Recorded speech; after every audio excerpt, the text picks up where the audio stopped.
the current one. While SpaceX was able to work extensively with the astronomy community to mitigate the reflectivity on its first-generation satellite, it has now taken that experience to design less reflective satellites from the beginning. Both configurations 1 and 2 will operate with an expanded altitude range of -50 to +70 from 500. This increased altitude range provides operational flexibility needed in light of the denser atmospheric conditions at which Starlink operates, helping to account for significant impact of solar cycles. Oh boy. Cool. New Starlink satellites. Checo9, what's up? Alright. We ready to launch? I mean, the vehicle's on the pad, so we should be ready to go. Small SSTO commercial missions. This is mission mode part 191. We gotta refuel it though. I need to send a fueling truck out. That's why I scrubbed it last night. Did you figure out why the vehicle started dancing? It's something with the reversed hierarchy. I don't know why the hierarchy reversed itself. My guess is that it's probably coming from payload integration because that's the only thing that we did different comparatively to the other launches, right? So if I wasn't able to lock out the launch box, that means my attachment struts that hold the vehicle in place and keep it steady, the auto struts that happen during the fueling operations, weren't there. So that, coupled with the reversed hierarchy, and the thing weeble wobble on the pad, I can fix it. It's not a problem. I just needed a day to figure out exactly why that was happening. But yeah, I do have it. We should be good to go. What's the difference between Hall effect thrusters and xenon? Hall effect thrusters use xenon gas. Xenon is the fuel for a Hall effect thruster, Lordy. Or it could be any inert gas. It could be krypton, xenon, could be whatever. Argon, you could use argon if you wanted to. That's the fuel for a Hall effect thruster or an ion thruster. It ionizes inert gas inside of a combustion chamber and creates thrust through that ionization. They arc a lightning bolt basically through the combustion chamber, and that lightning bolt reacts with the xenon gas and gets it to ionize, and that makes thrust. Not fuel, reaction mass.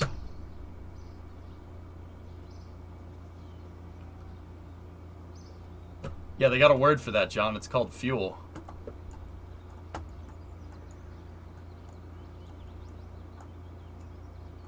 Maybe check it. I'll think about it.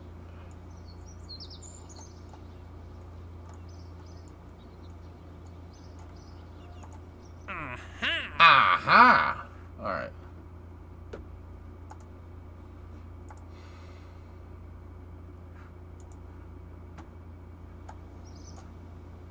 Okay, let's all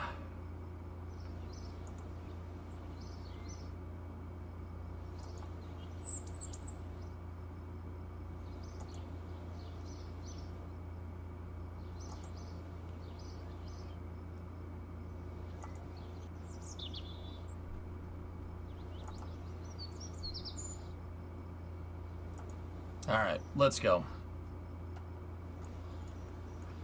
Fuel provides energy. Okay. I'm not doing this, man. I'm not doing this.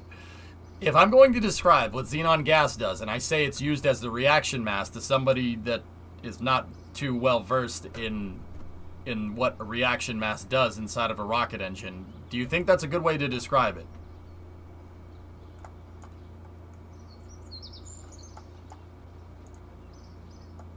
Don't forget to check for contracts. Yeah. I understand what you're saying, but it's just like... Come on, bro. You're killing me right now.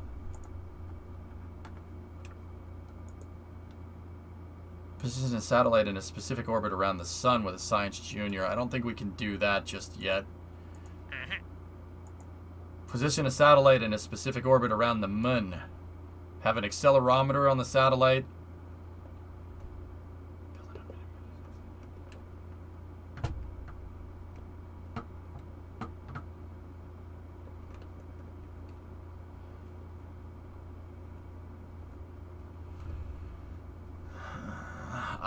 We should probably take this one. Because we got to make some cash. Let's get this done today. Well, let's get these 2 missions done, hopefully with 10. We need to grind out about 400K worth of contracts to get the big SSDO operational. Once the big SSDO gets operational, that's when we'll vote on what we want the next missions to be. Yeah. I want to continue the moon missions, I think, actually.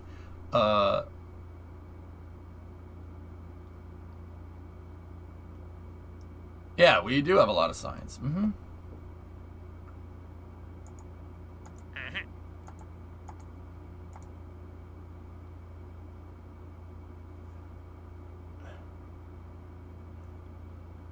Yeah, and I do. I'm talking about the next mission after that. 176.4, though. Ooh, retrograde.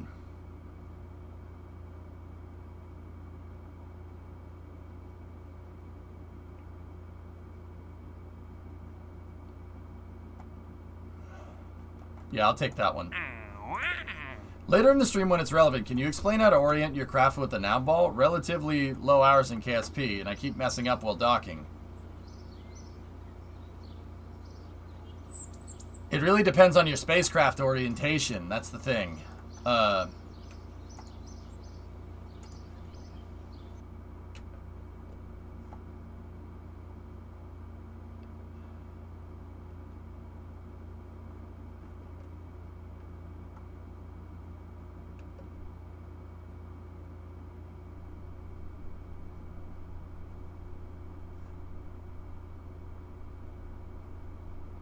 Alright, she's out on the pad here. Everything seems okay. Let me go down in here on the controls and make sure that the reaction table, or the launch box is what I should keep calling it. Launch box is locked. Okay, cool. Perfect.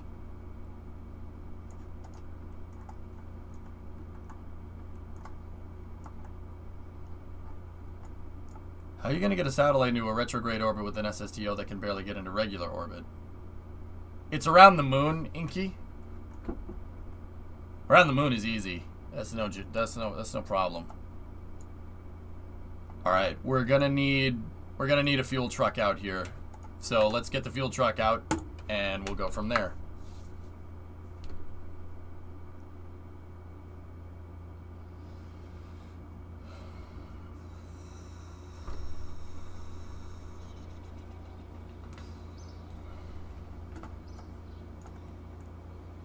Is the pad now safe to use? Yeah.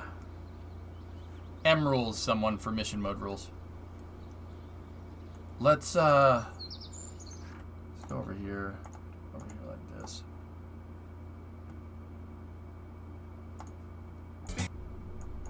Oop. There we go.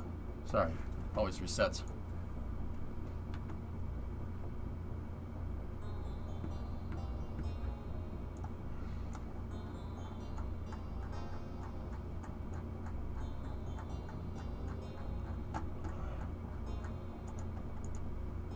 All right.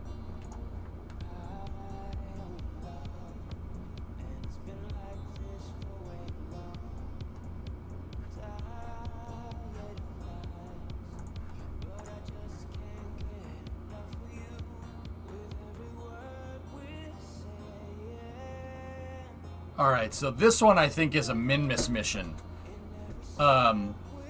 So we have two things to get from this. We could get science data. We have 2 missions to complete. Science data from around the moon, or from around Minmus, and a satellite that needs to go into a polar around Minmus. So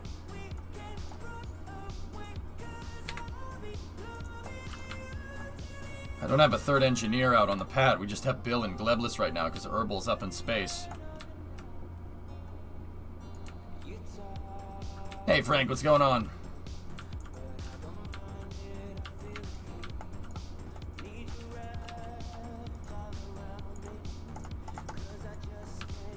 Get up, Herbs.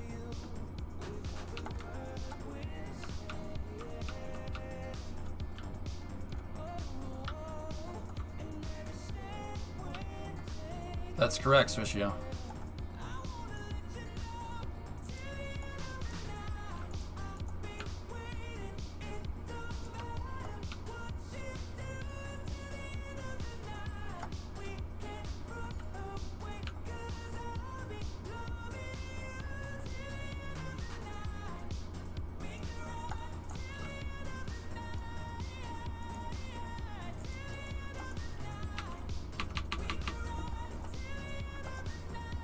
Alright.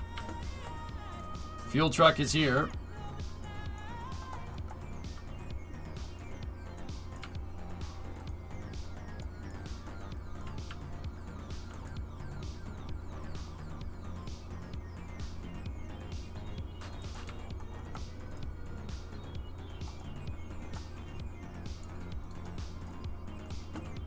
Why do you think you have so many problems locking out the hinge? It's because the pad's been used. That's the problem. It's because the pad gets used. This is the third time using this, Swish. And for the longest time, I was against building pads with robotics on it, right? But I think I figured out ways to mitigate it enough to where it works. It's just drift. Drift is causing this problem. But there are other things that in my mind that also could be causing this. I'm kind of watching it. Okay, so like, I'm kind of watching it in my head, but there is a secret here. Or at least I'm honing in on a trick. Or at least a thesis regarding building procedure here. You can have robotics. You can have robotics on your craft. And they will drift to some extent, of course. You can mitigate that drift by getting something to basically hold up the hydraulic. Like, so I have my transporter erector arm, right? The TE arm. I do not have my hydraulics holding up or not the transporter erector, just the erector. I have my hydraulics not holding that thing up all the time. When it's in the downward position, it's sitting on this cradle right here. And that is taking load off of the hinge. And because it's taking load off of the hinge, that thing doesn't drift. It doesn't drift much. It moves around just a little bit, of course. But not much. Neither of these do. When the launch box is in the deployed position, right? Look where that hinge is. It's perfect. It doesn't move. It is completely lined up with all the other hinges. I mean, to an extent. You're still going to get some drift. The erector hinge is that one. And the only reason it's bent downward right now is because I left the scene when it was in the upright position. It's putting load on that hinge, and that's why that whole hinge moved down a little bit. But, Swishio, when I move this thing back down into that position, that hinge will take the load off the hinge and it'll reset. It'll drift back into position. Because the holder is holding up the TE and the hinge is just kind of hanging there. So when you reload, it's hanging there, it'll scrunch back up into position, and it'll move back into the regular position. You can get stuff to drift back the way that you want if you have stuff holding this up.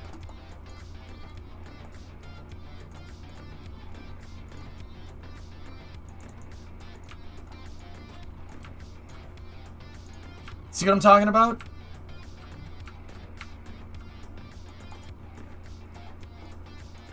Quick question regarding the rules. It states GSE must be made for craft when applicable.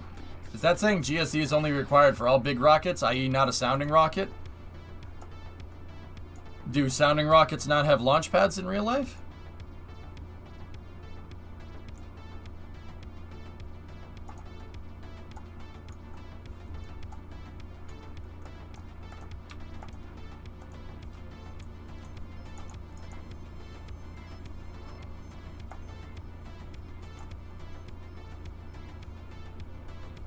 That's right, Swishio.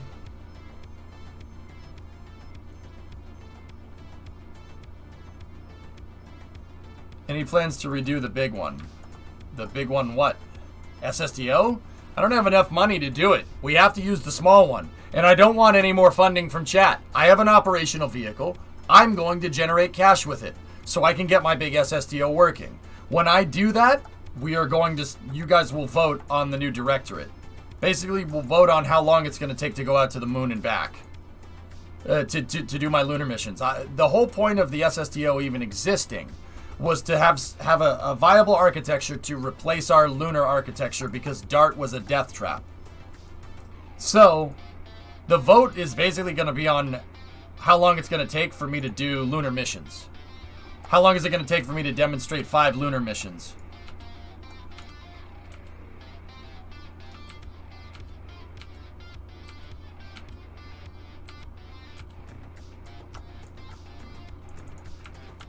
Hey, Roundabout, what's up, man?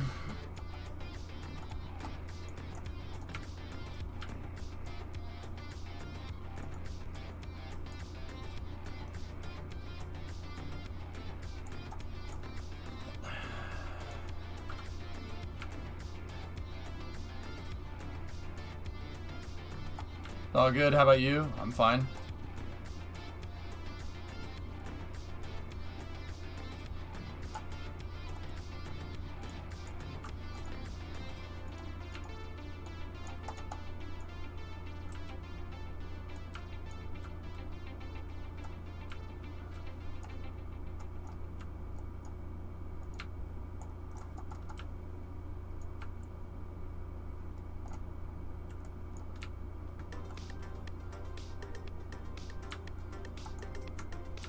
It's like that Tesla door.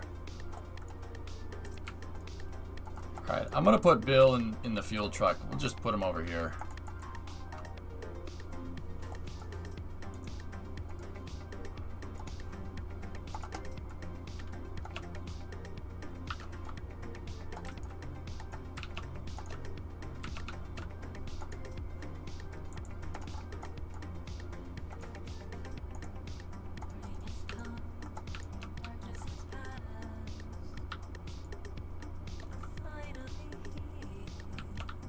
They didn't collide, they just had a collide collision.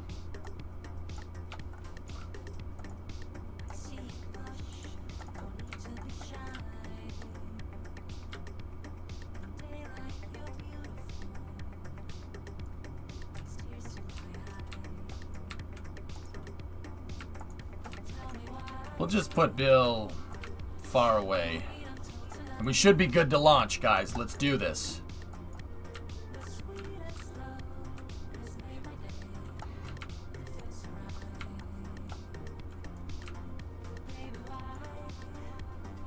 The durability tool hits 6 on the keyboard. What someone said.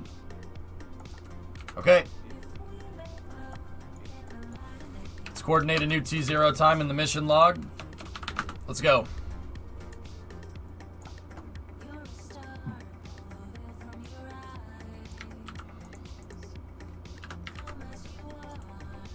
Launch day 2, year 4, day 308.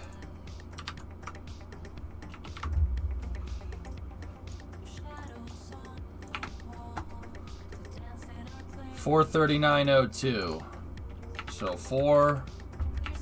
Let's just go 450 on the dot. That's 11 minutes 58 seconds from now. Let's do this. Let me do the hierarchy check. Yep, see the tanks are strutting the parts. Perfect. Hierarchy check is confirmed. Alright. Load up the fuel. We're going radio silent. Music silent is what I mean. We're not radio silent at all. It was a joke. It was a joke. Relax. Chat, calm down. Chat, I know you're freaking out. Don't freak out. We forgot his name!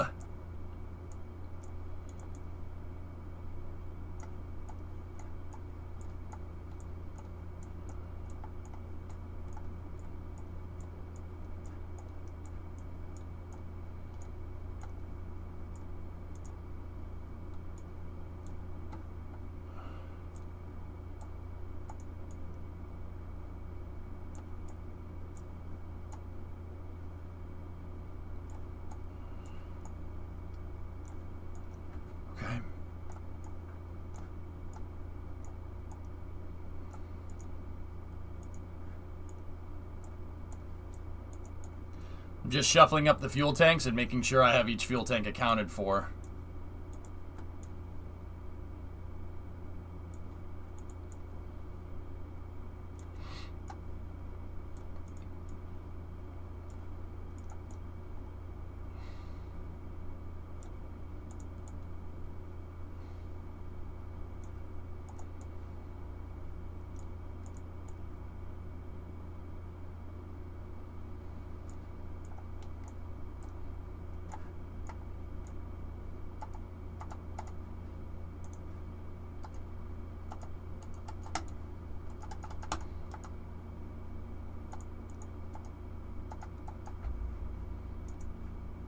Come on.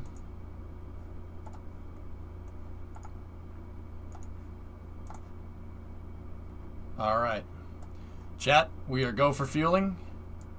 Everyone good?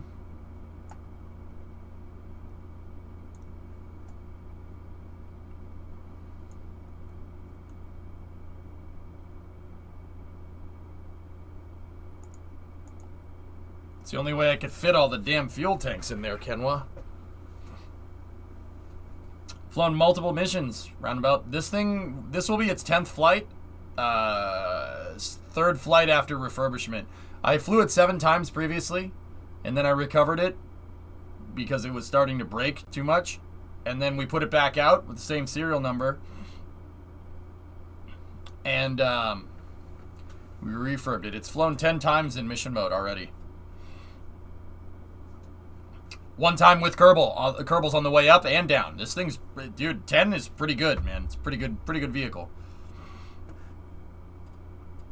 The new cup car sounds good. Neat.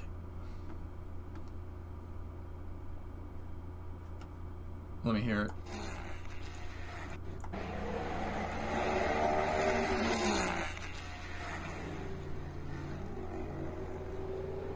Not bad.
If I have a car but trade it in for a new one, an identical one, I won't count the mileage of the previous one onto the new one.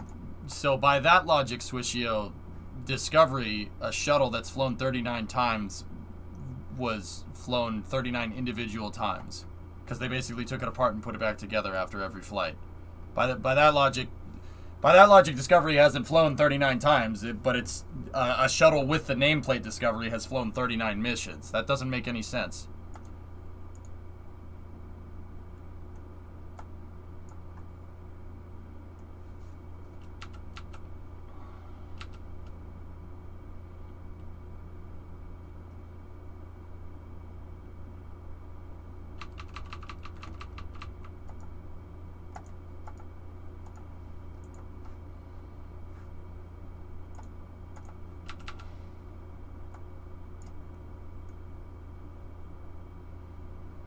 Okay, we're fully fueled.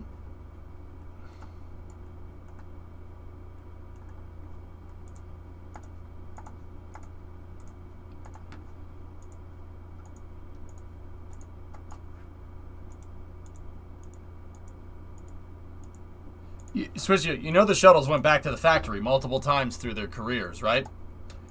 Like here, I'm not trying to be like, well, I told you so. No, dude, the shuttles went through upgrades. I'm not talking about just putting it back in the orbiter processing facility, taking it apart, putting it back together, and then, putting it out on the pad. They flew back to Palmdale multiple times where they were made. And they were completely taken apart and basically rebuilt from the ground up multiple times throughout their careers, actually. Yeah, it was... They sent them back to the factory, took them apart and put them back together multiple times. That's why I use that naming convention. I'm just following this. I'm just following the shuttle.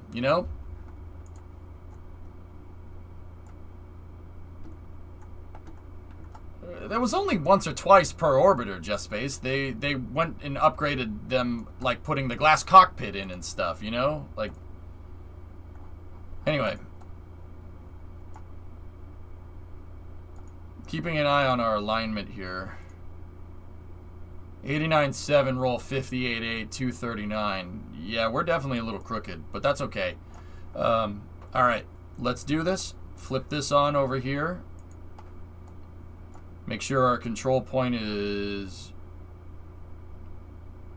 right there. There we go. Control point. Were those done post-accidents? No.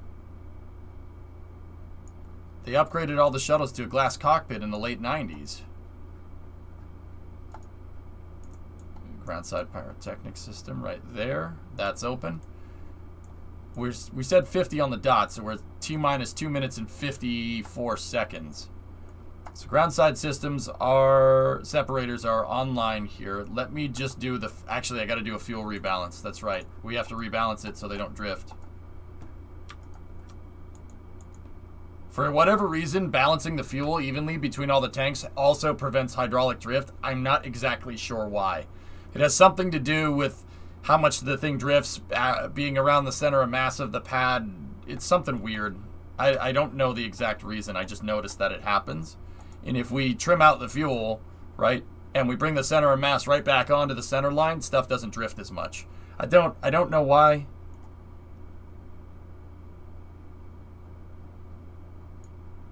It's the question, if you replace every piece on the ship, is it still the same ship? Yeah, I guess. And you asked me the question, and I answered, yeah, sure, why not?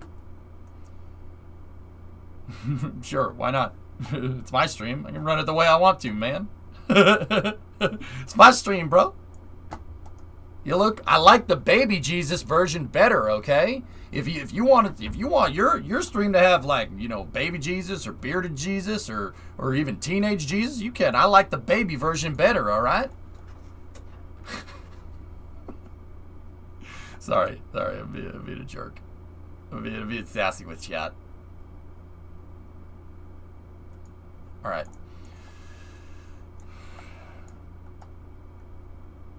Probably Jacka.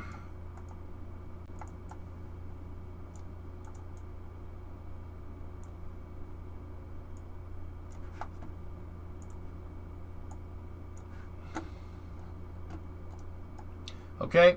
We are T-minus 2 minutes from launch. We're going to go over here.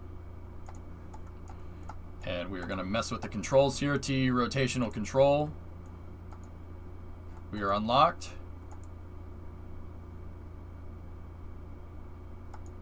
Master rotational control is offline. Launch box rotational control is offline. All right, we are good for erect or retract.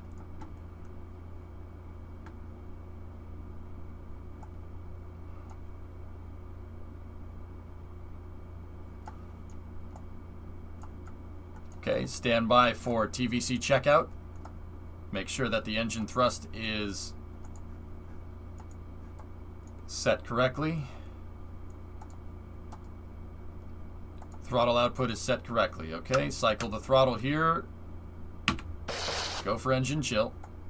Okay, thermal conditioning on the engines is happening right now, where we trickle the propellants into the engine, basically priming it for start.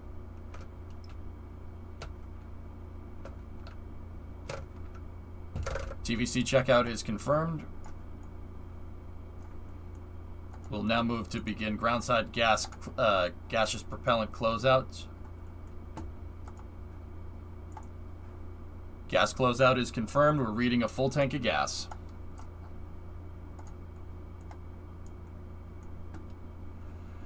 Hey Cisco, what's going on? Weird question, but would you be able to put the root part of the bridge crane just outside of fizz range when it's retracted like that? So would that help with performance?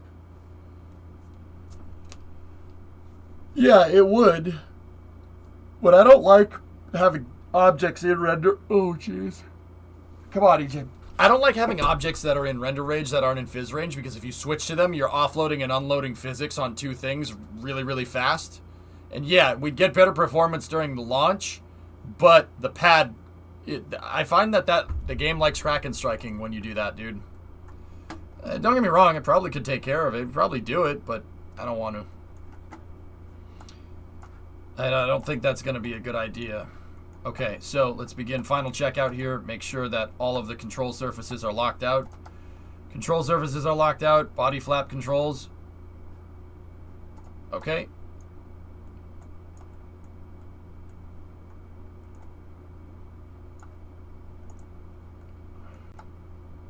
All right. T-minus 1 minute and counting. to the Curlington 1 satellite launch here. What's the payload? Commercial payload headed for Minmus.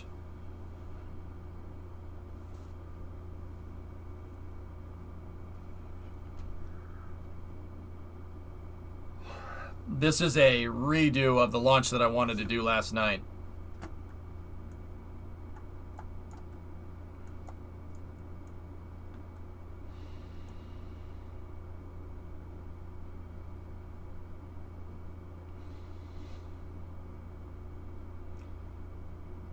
T-minus 40 seconds and counting.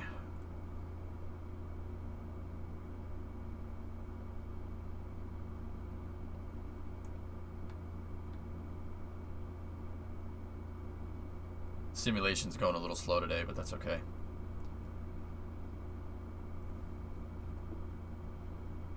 Rock, report range status. Status check. Go K33, go SN10, go Curlington 1. Vehicles cleared to proceed with terminal count.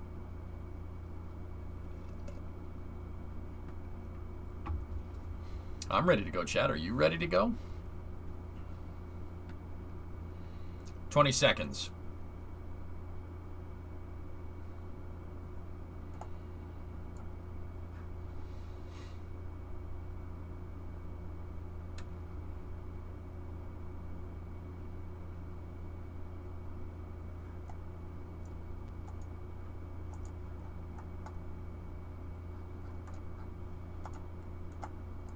Okay, 10 seconds in game.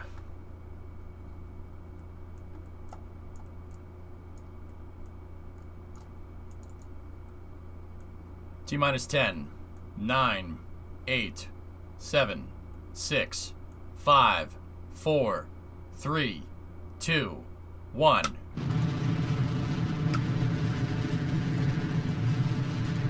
Oh, we tipped the pad a little bit.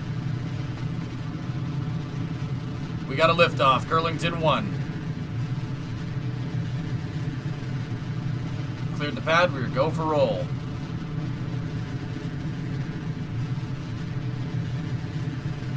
Roll program is complete. Discovery, go at throttle up. We're not go at throttle up just yet. Cool. Okay. Everything's looking good here. Vehicle's pitching downrange.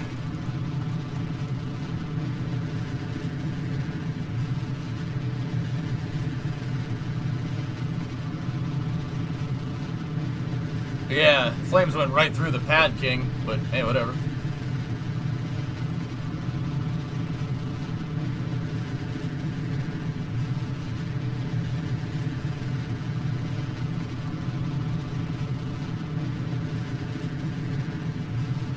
Okay. 42 seconds into the flight, dynamic pressure is at 9 kilopascals and increasing. Vehicle velocity is 160 meters a second. TWR is 1.67. We're going to begin the secondary pitch here.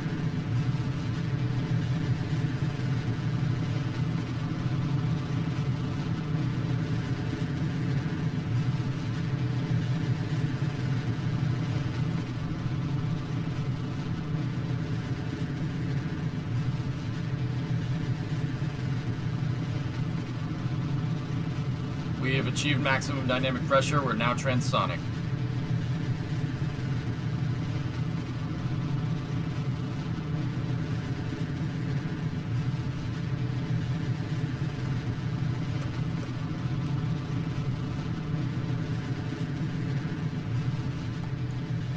Everything's looking good. Slight corrections there.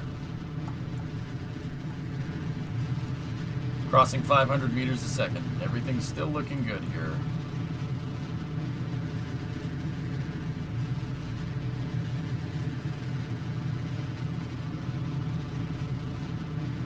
Beginning initial throttle back.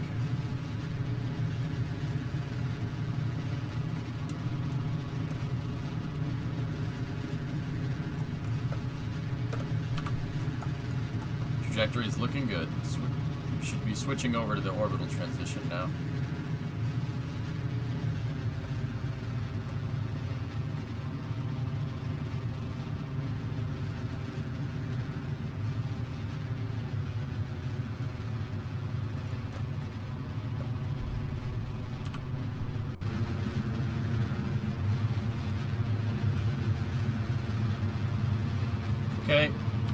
Everything's looking good here.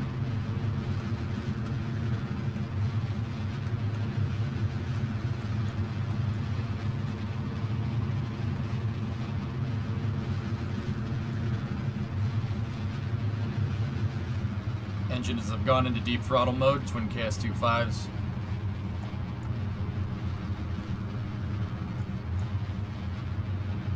Moving into deep throttle here. Okay, stand by. Press for Miko.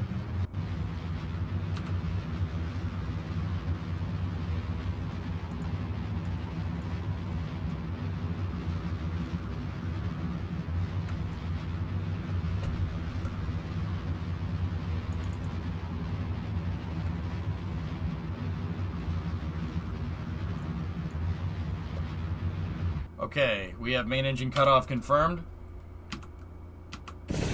Switching over to the orbital engines.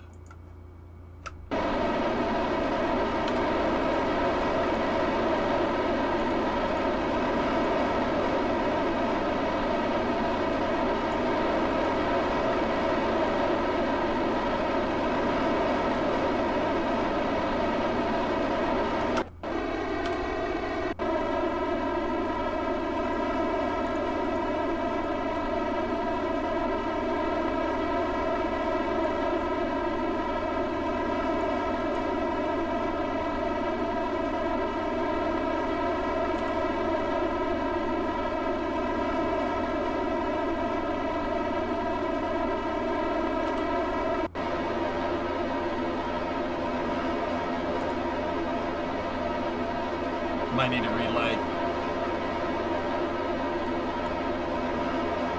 Yeah, I didn't want to push the AP above 80, Rocket Guy. Just slightly off nominal ascent, but it's okay.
Gotta relight. I don't like doing this. It's not a good habit to get into. We gotta relight it.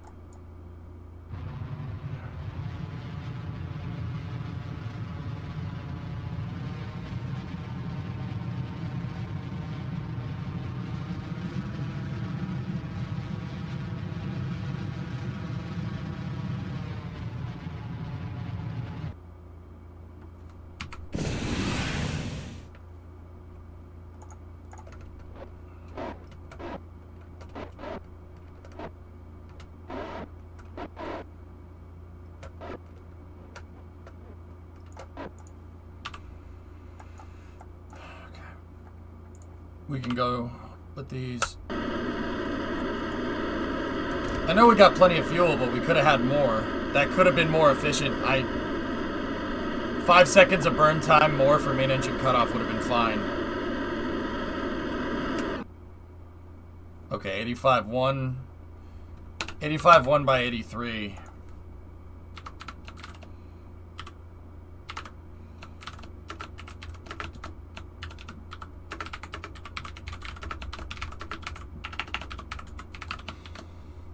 Relighting the main engines like that is a bad habit to get into. You shouldn't do that. Is this a sat launch? Yep.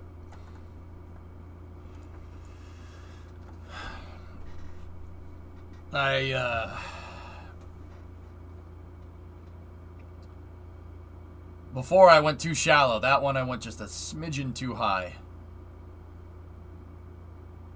Open the pod bay doors, Hal.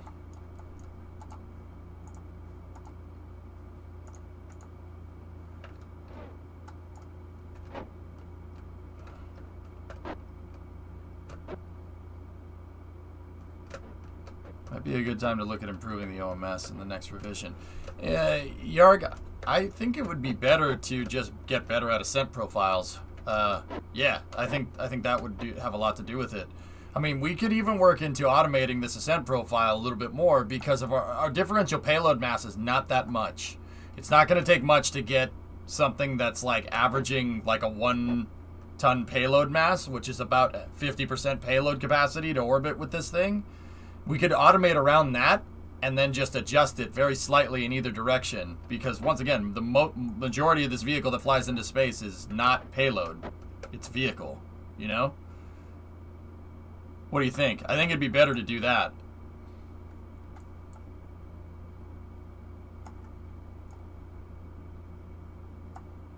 Curlington 1 now getting its first taste of the vacuum here. And it tastes like burnt toast.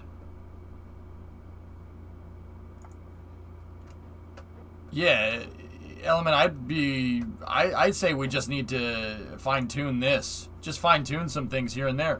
Can this SSTO service polar orbit? No, not enough.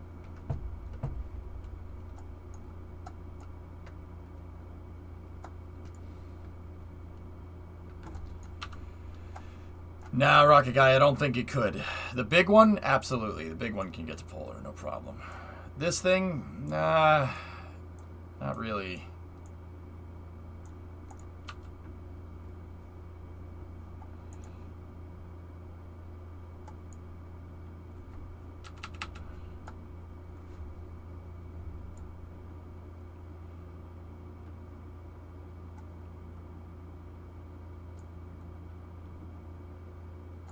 Yeah, Lewis, that's true. We could do that. Nice, Taylor. Congratulations.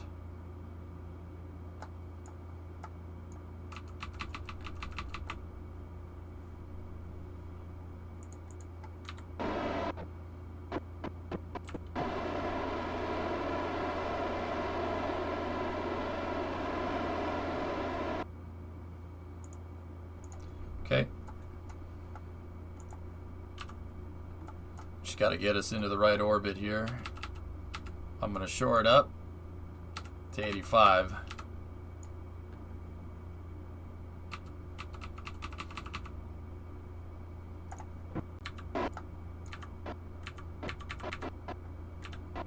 Perfect. Okay.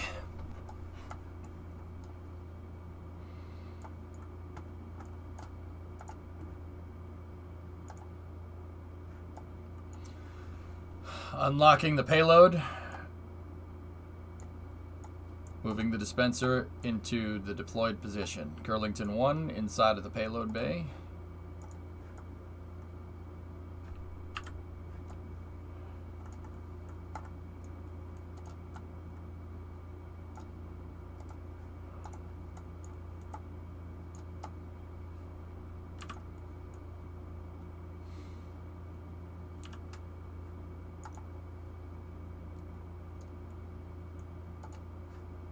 Stand by.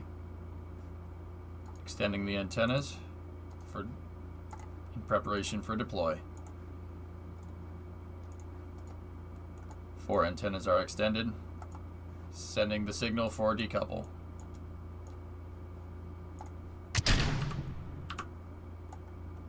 We got a good deploy. Good deploy on the payload.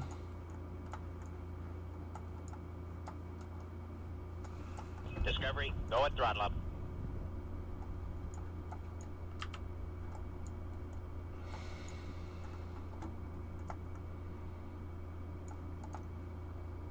Okay, retracting the dispenser.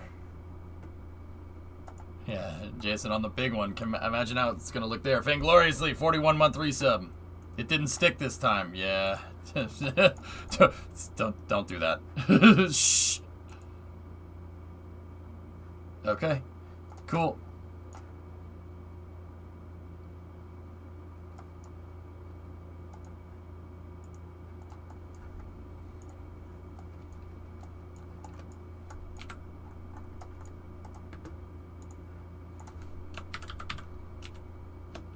Curl 1.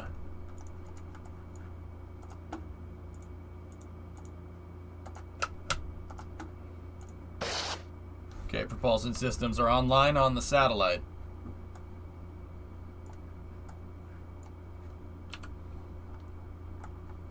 We got to match Minmus's inclination, and then we'll shoot to it. But I'll bring the SSTO back down before we do that. No science? Yeah, it's got science on it, dude. Yeah. No, I made sure. I don't need any more FUBAR missions, man. Yeah, we're good. This one's heading out to Minmus. And you know what I'll do? We'll do its inclination change right now. I know this isn't the most efficient way to do this, but we have the Delta V to send this, and you know, we could even go back to the moon with it. What I'll do is we will use the gyros on the satellite here. Make sure we're controlling from the right point. There we go. It's a 44-second burn. We'll just do that to get it away from the SSTO so we don't hit the satellite during deploy.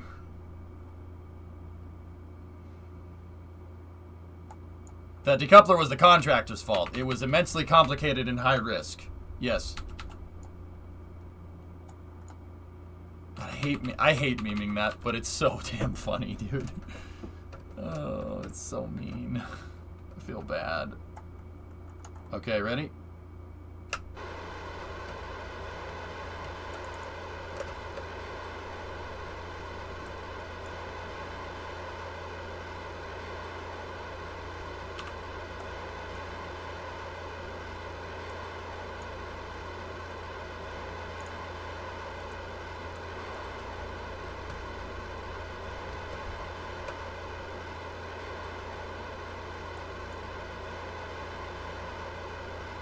This little sat gets up and goes. That's some pretty decent TWR for what it is.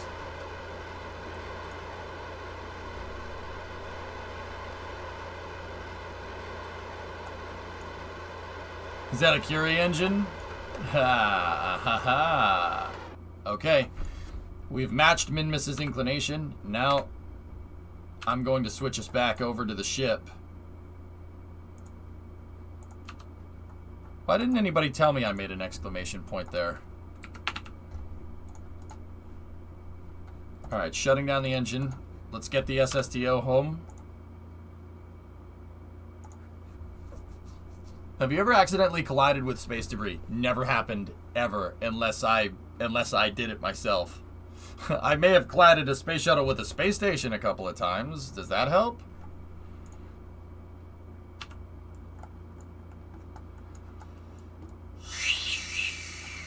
Alright, this is going to be a quickie mission.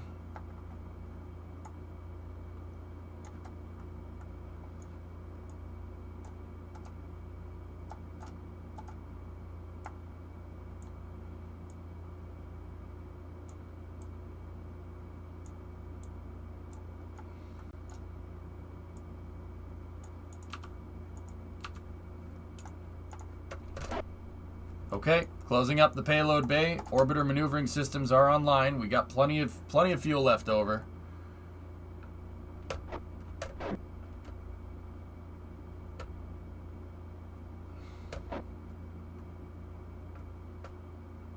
Ugh, hokey.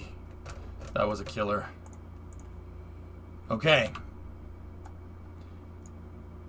48 meters a second. Delta V burn initiated into the computer. We're going to just go up. We're going to come right back down.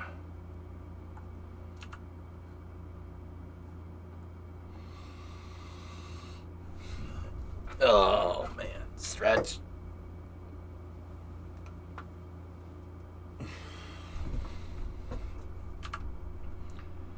Yep.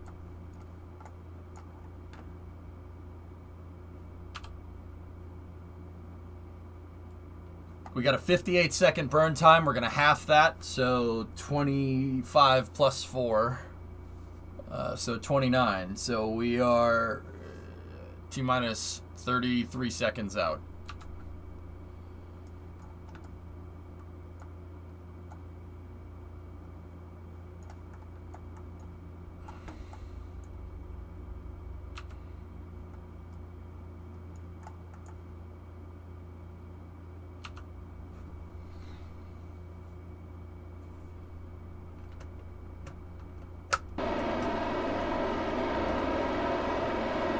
That was a little bit early.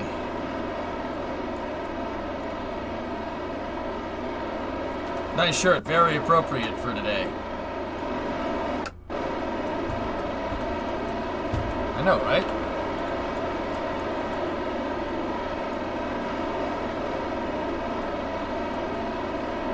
I don't know why it's playing through one channel, dudes.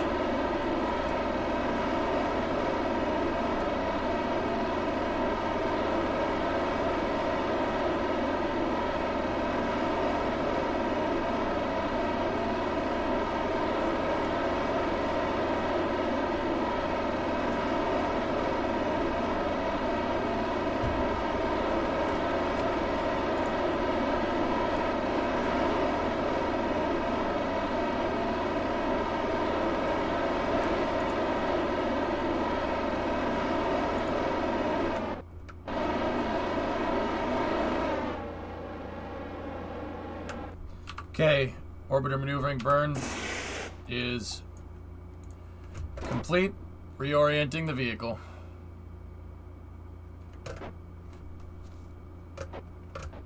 It's weird that it's just playing through the right channel.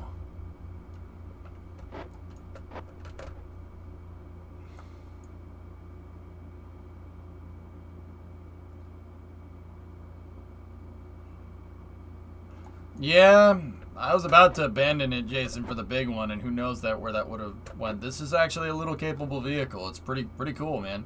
Cost $10K to fly it. That's it. I paid for this vehicle a long time ago.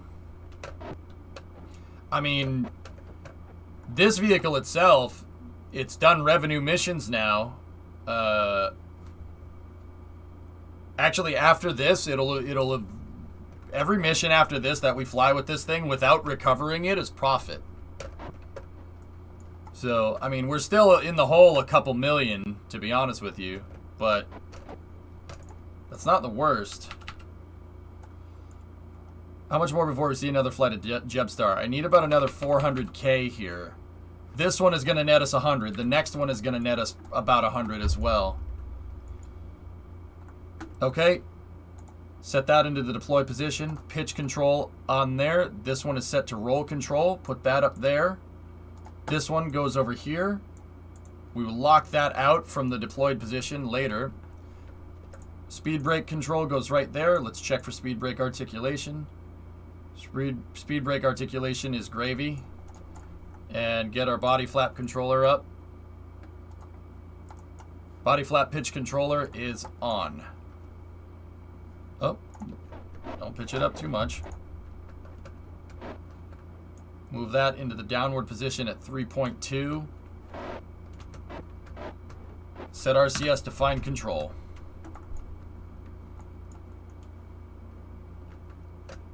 SAS is enabled. Switching us over into telemetry view, or control input view.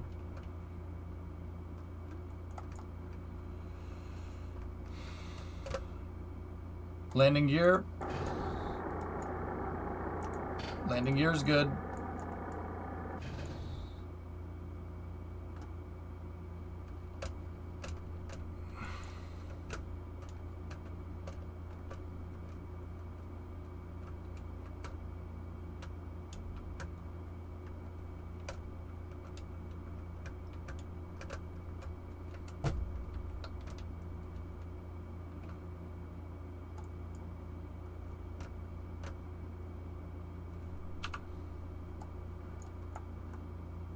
Descent trajectory is looking good.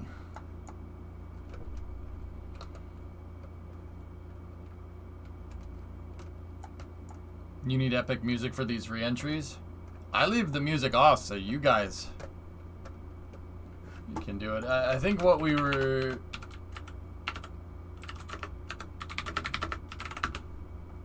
I think this is what we were using.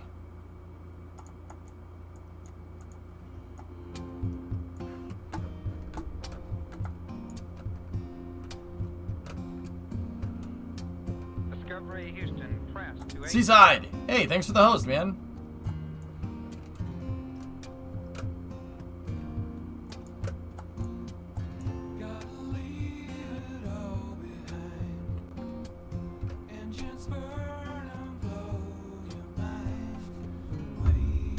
Yeah, I don't know if playing RimWorld music is a good omen, but eh. How goes it? It goes good, man.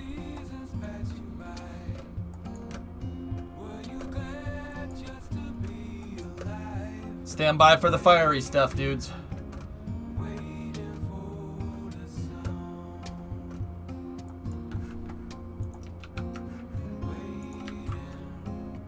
Tessa, link this man waiting for the sun, please. Dino, how you doing, man? You doing better? You ready for the fiery part? Because here comes the fiery part.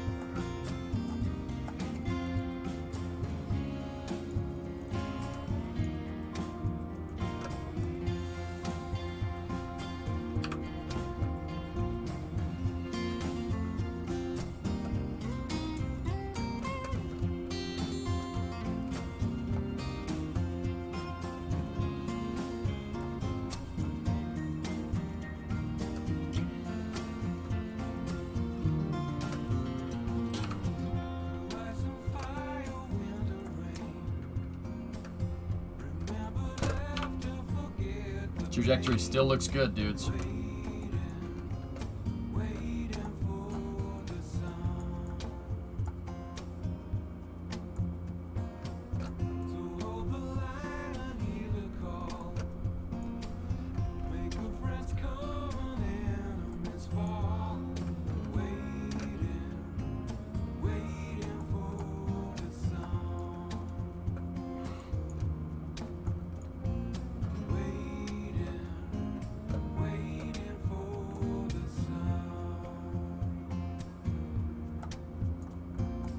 How the tiles doing? Perfect. Tiles are dispersing the heat. Oh, that's so... I still can't believe that actually works. Because the tiles, the triangles are linked. They're all linked together in a chain. It makes kind of like a rib cage around the vehicle. These tiles get hot and then they shed the heat through the other triangles. It's actually really, really cool.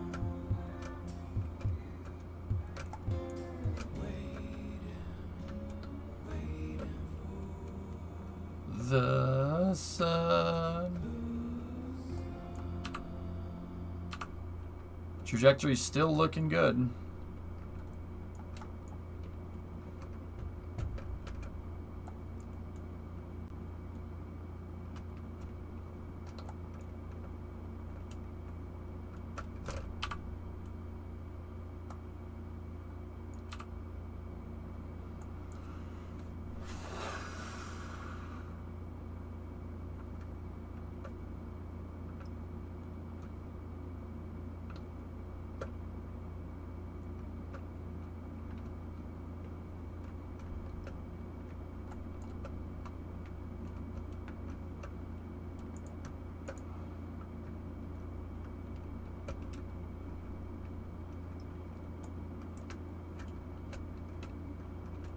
Key in a little bit more body flap here.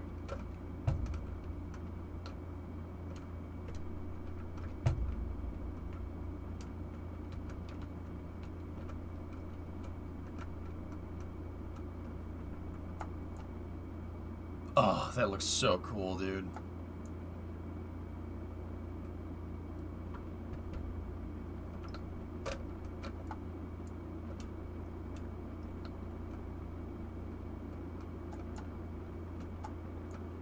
Gonna hit the coast right at 1900. Looking real good.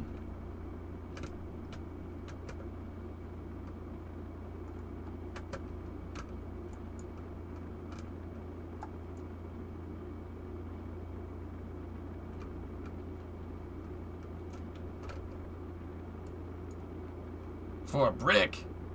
Flies great. Okay. Gonna reset the body flap. We're gonna bring the nose up. Hello.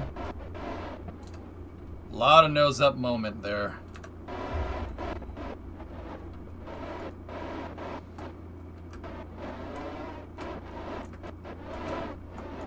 Starting the first S turn.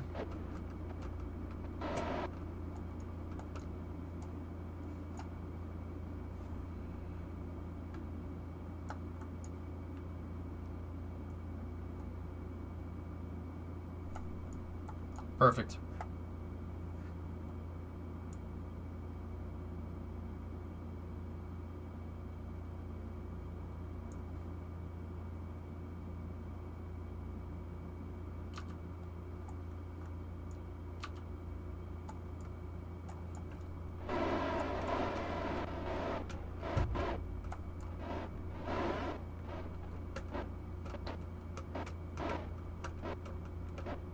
Looking good. Okay. Do you have a plan if we overshoot? Speed brakes, Dino. Sorry, I asked you how you were doing. I didn't see your response. Hopefully it was better. One mod that you consider using. Oh. Yeah, okay. Gotcha. I always plan to overshoot, Dino. Always. Always plan to overshoot. Every time. You can slow down. Slowing down is easy. I can just bring the nose up and this thing turns into a flying brick. Alright? So I always end up keeping some potential energy, getting to the launch site. And then I bleed it off. That's right, never relax. I always get to the launch site first, because when you're a glider, you can slow down. Slowing down is easy. Speeding up is the hard part. This is still 10. Yep. It was a C turn, not an S turn, though. Yeah.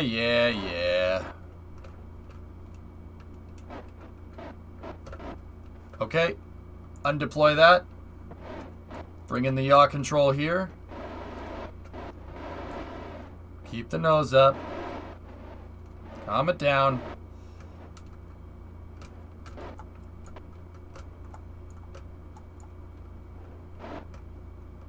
Pointing straight down will not make this thing go faster, Tessa. That's the thing.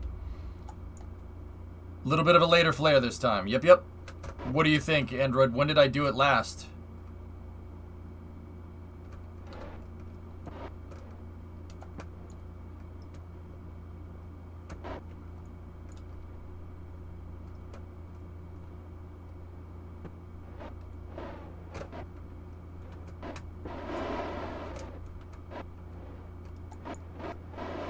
We gotta go through transonic before we can turn.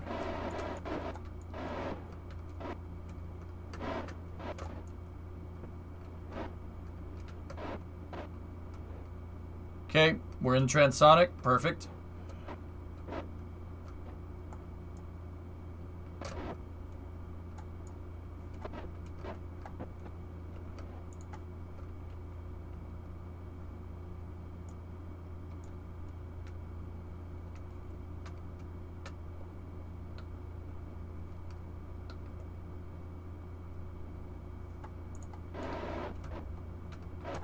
Side slip is nasty, dude.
Okay.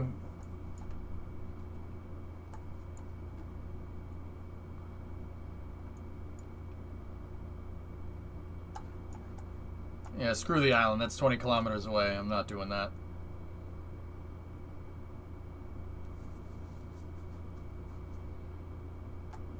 That's right, Rocket Guy. Yeah, you're not wrong.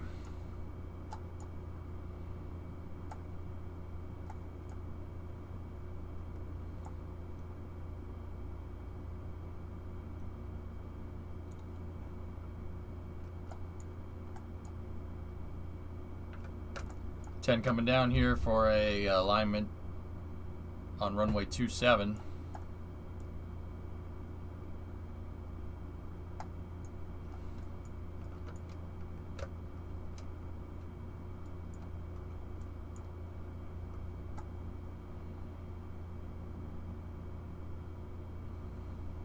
Number 10 here is making its final turn here for 27. You're a bit high on the glide slope. Yeah, well, I have to be a little bit high, Casper, because it's a flying slice of cheese. What's up, man? How you doing?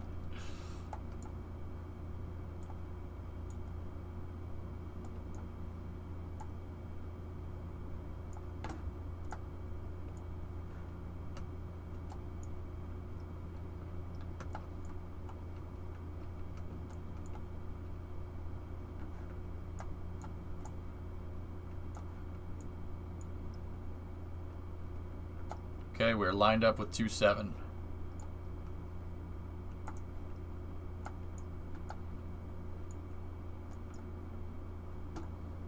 Stand by for the flare.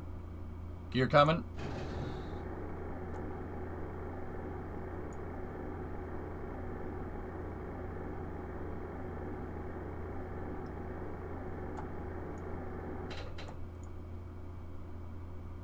Gears down.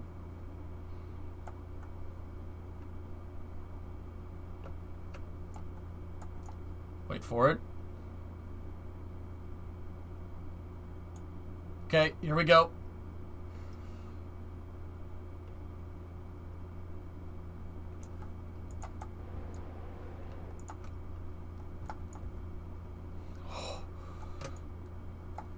That was actually right, but it scared me. I got a little spooked, guys. I got a little spooked. I'm not gonna lie. That was right. That was the right time. 300 was where you pull that flap. Discovery. I got spooked by the ground, so I turned the RCS on. Whoa! Oh man, I wimped out. I wimped out. I wimped out. I didn't keep the pedal to the floor. Wow. Dude, you gotta trust it. That would have been enough. It would have been enough. That would have been perfect. Okay, we're rolling out on the runway. Safing out the control surfaces here. All control surfaces are safed. Body flap, reset position. Thanks for the resub, Joe. Okay, there you go. Oh, man.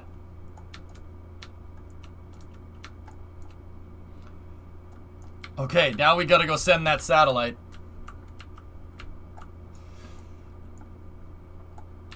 Man.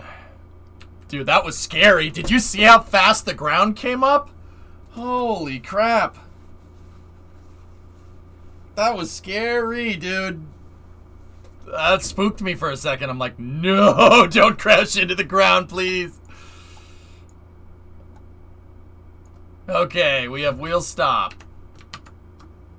Year 4, day 309. Y4. Day 309, 00:08:00. We don't have mission success yet until that satellite gets where we need it to go to, so. Yeah, Toothless, it's definitely getting there. Couple of things in transonic there that I wasn't really a fan of, but it's okay. As long as we hit the coast at 1900, we're fine. Hit the west coast of Kerpfrika. At 1900, we are good to go, man. All right. How many times has that thing flown? That's the 10th flight. 10th flight, 3rd time without being refurbished.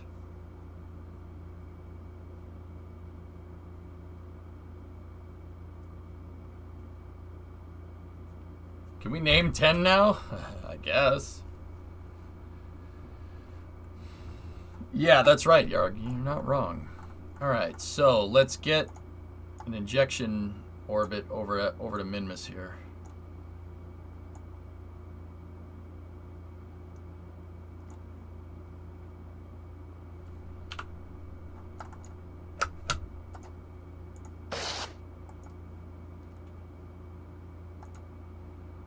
Two minute 30 seconds on this burn. Half that to 1 minute 15.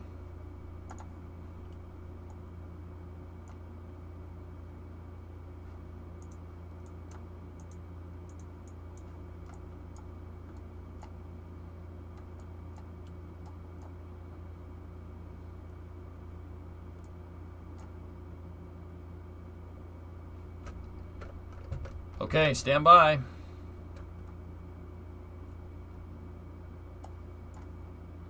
Is this a stool? What the hell do your stools look like?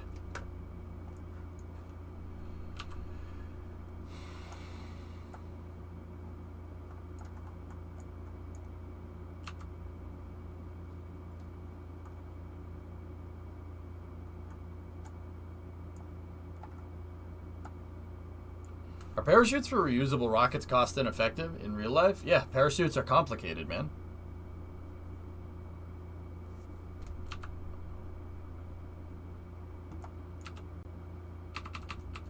T-minus 15 seconds till transminimus injection.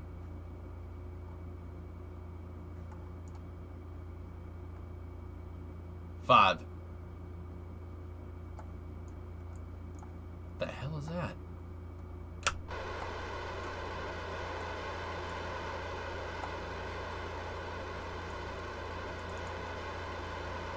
I don't want to know.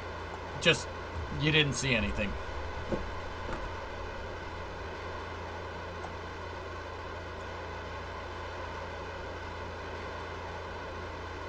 They're UFOs, man. It was aliens.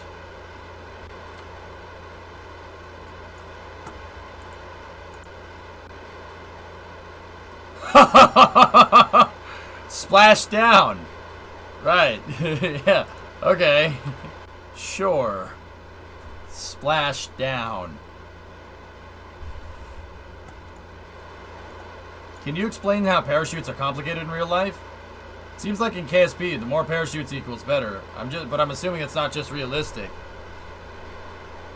Parachute down, Smith, parachute down to 5 tons worth of fuel. Then parachute down 10. Then parachute down 15. Tell me how many parachutes you need each time. As your weight gets higher, you need exponentially more parachute, and it gets to the point where you're carrying up more parachute than payload. I mean, this is true in KSP. In KSP, you could just keep spamming chutes, and the chutes can all clip into each other, and it doesn't matter. If we could do that in real life, we probably would. In real life, that doesn't work that way. Parachutes are a complicated rigging system. SpaceX's parachutes are down by the heat shield, believe it or not, and 2 mortars fire, right? And then the parachute rigging goes around the door, and then the parachute mortar shoots the parachutes out the side of the Dragon capsule, and they fly up, and the rigging extends out and around the top of the capsule. It's a complicated piece of equipment. Now, in terms of like landing a booster, it's better to just land the booster. Why? Because you already have the rocket engines. The rocket engines are already there. Your primary avenue of landing is already on the vehicle to begin with. So now you only need landing legs and grid fins. And SpaceX made those out of freaking carbon fiber and titanium, really, really light stuff. So I bet you even the grid fins and the landing legs probably weigh less than the parachutes that you'd need to get a first stage back.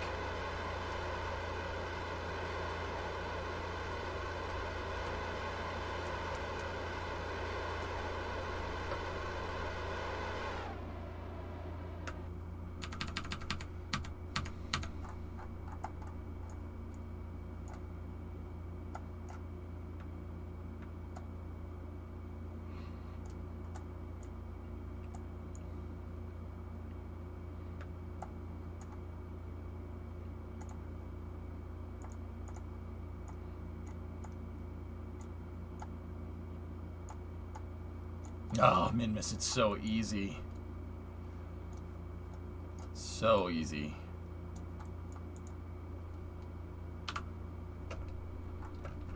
Alright, let's punch this thing out to Minmus, and...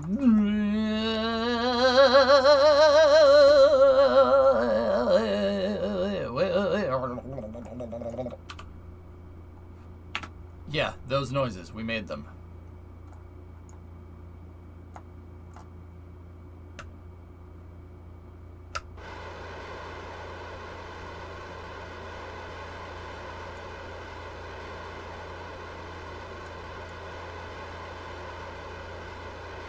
Casper, September, most likely. Why does my rocket have insane drag on every component? I don't know. I'd have to look at it, Nuclear. I don't. It's not even worth reading what the rest of you said, dude. I'd have to see a picture of it. Each tank has maybe 2 to 3 drag at max Q, but the rocket ends up. Structural tube is your problem. They create drag because they have a lot of open nodes. It adds up to maybe 30. It's all about how you put it together, Nuclear. I'd have to see a picture of it. And no, I'm not saying I can fix it either.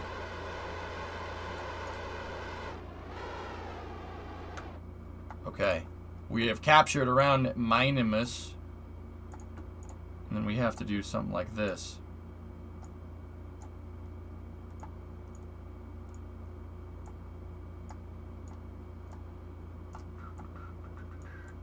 Yeah, 46 meters a second. That's cute.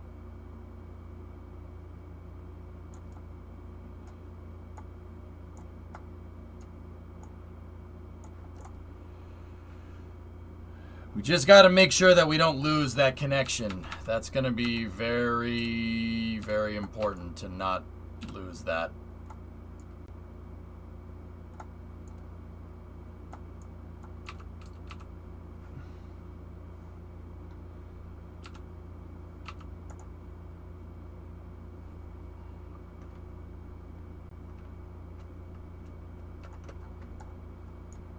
All right, ready? And...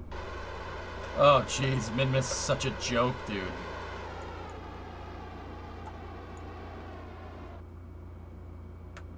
It's such a joke. I can't believe that.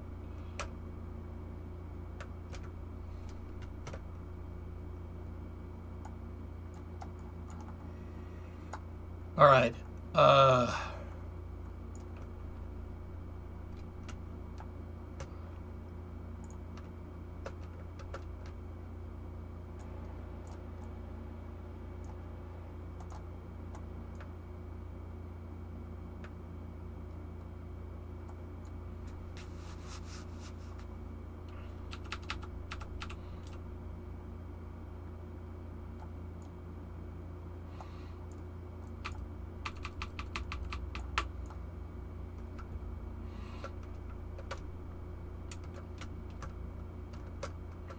All right, ready? Here we go.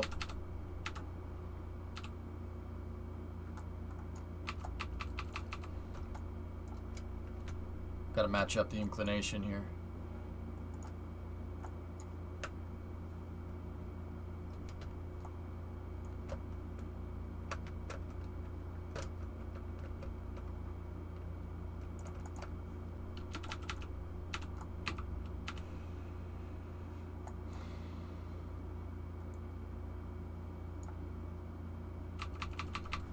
We got low signal. We got to be careful with that. Oh, I had it for a second.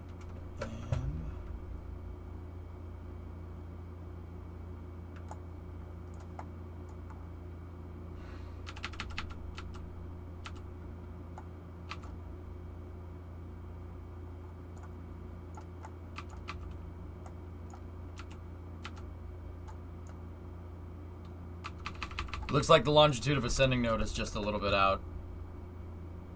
There we go. That should fix it.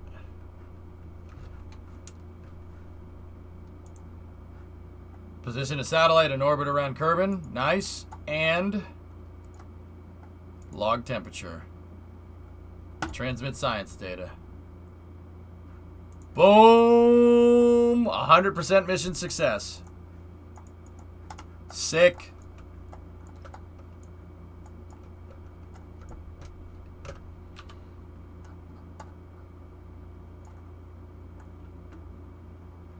You know what? I'm just going to leave this here.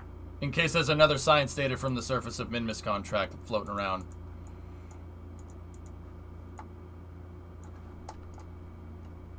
Alright, back to the Space Center. Hey, Jules. What's going on? Long time.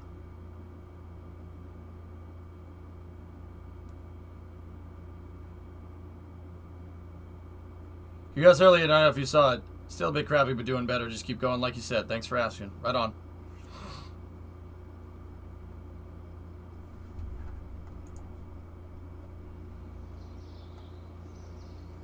Okay, 400,000. Alright. Anything here? We have the moon contract, which is another 50 Gs. Actually 60 because it's, I mean, well, let's just say 50. Call it a day. Science data from the surface of the moon, that's free, I'll take that.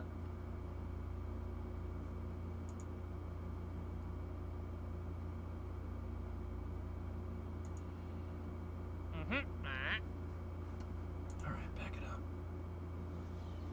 That moonsat needs an accelerometer, noted.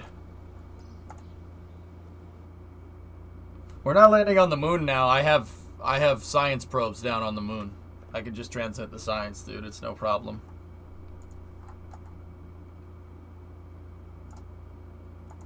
Sorry, I didn't mean to get your hopes up.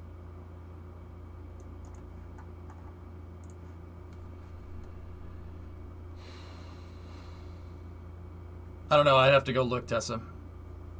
Alright, have a good night, Swishio. Not much, just working away. How's the stream been? Great, dude. Everything's good. A-okay.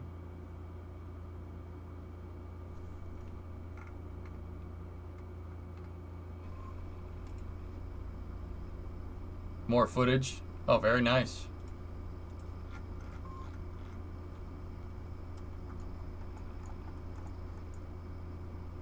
No, let's use probes. Every country on Earth since 1970.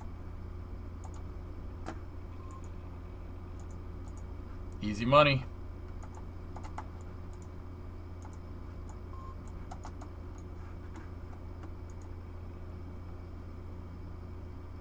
Interesting thing regarding the 45-degree beams. Oh. Well, yeah, there are certain combinations that match up. I saw that someone. Well, I saw what you linked, but we figured that out. Yeah, certain stuff lines up, certain stuff doesn't.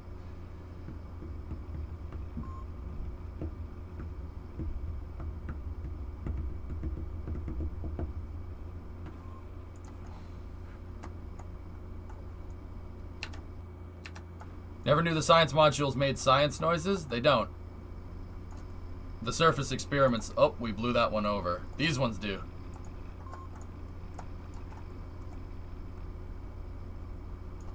I think I blew the solar panel over.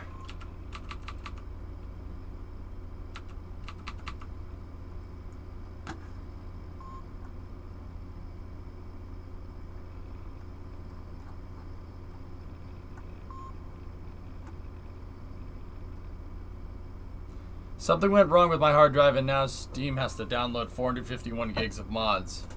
Ouch.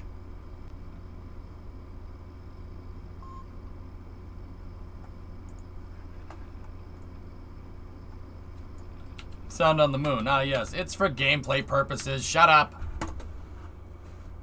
Was it knocked over by the solar wind? No, I'm pretty sure it was knocked over by the rocket engine that fired right next to it.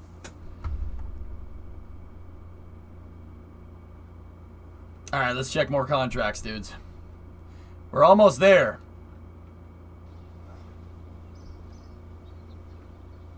We're making some pretty decent progress here, and we're putting this pad in the SSTO to work, which is what makes me the happiest.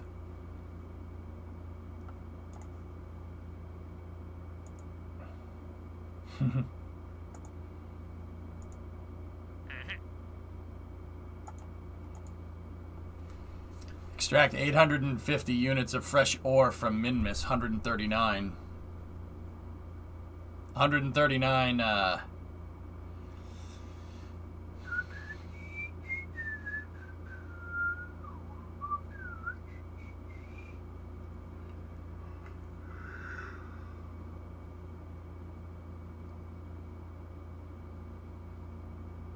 I don't like Kerbal rescue missions because you get to keep the Kerbal after. That's... What?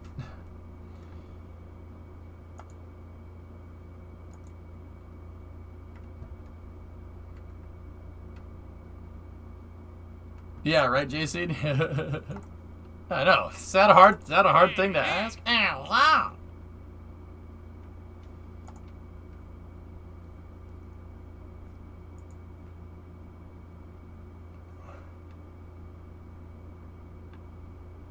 We could always fire the Kerbal, I guess.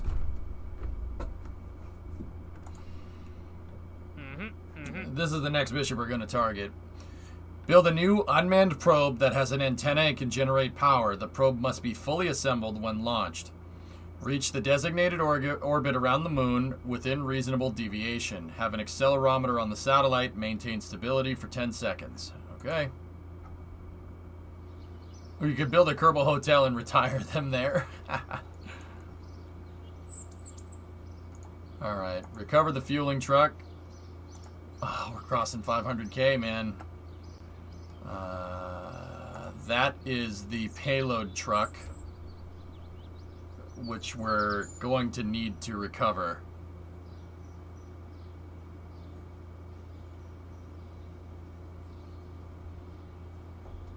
How profitable has the small SSTO been?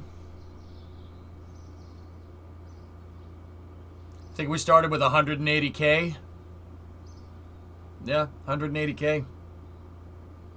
After the big SSTO exploded, I started with 180. We ground out about 300k. We need pretty much double what we have right now to be able to comfortably launch the SSTO and not have to worry about it. Just build them a little community. Nice DC-3, Jason. I like it. Could just use them for permanent ground crew. That's not a bad idea, but nah. How easy would it be to build an SSTO that has water takeoff and landing? Oh, Sea Dragon? Something like Sea Dragon? It's doable. That landing part with a rocket is really difficult. You need to have a really high center of mass for it to land, for it to be, not a high center of mass. Your center of mass has to be in about the center of the vehicle when you're landing, which is hard to do. Make the K90 into an SSTO. Well, I mean, Core, there's always Star Raker.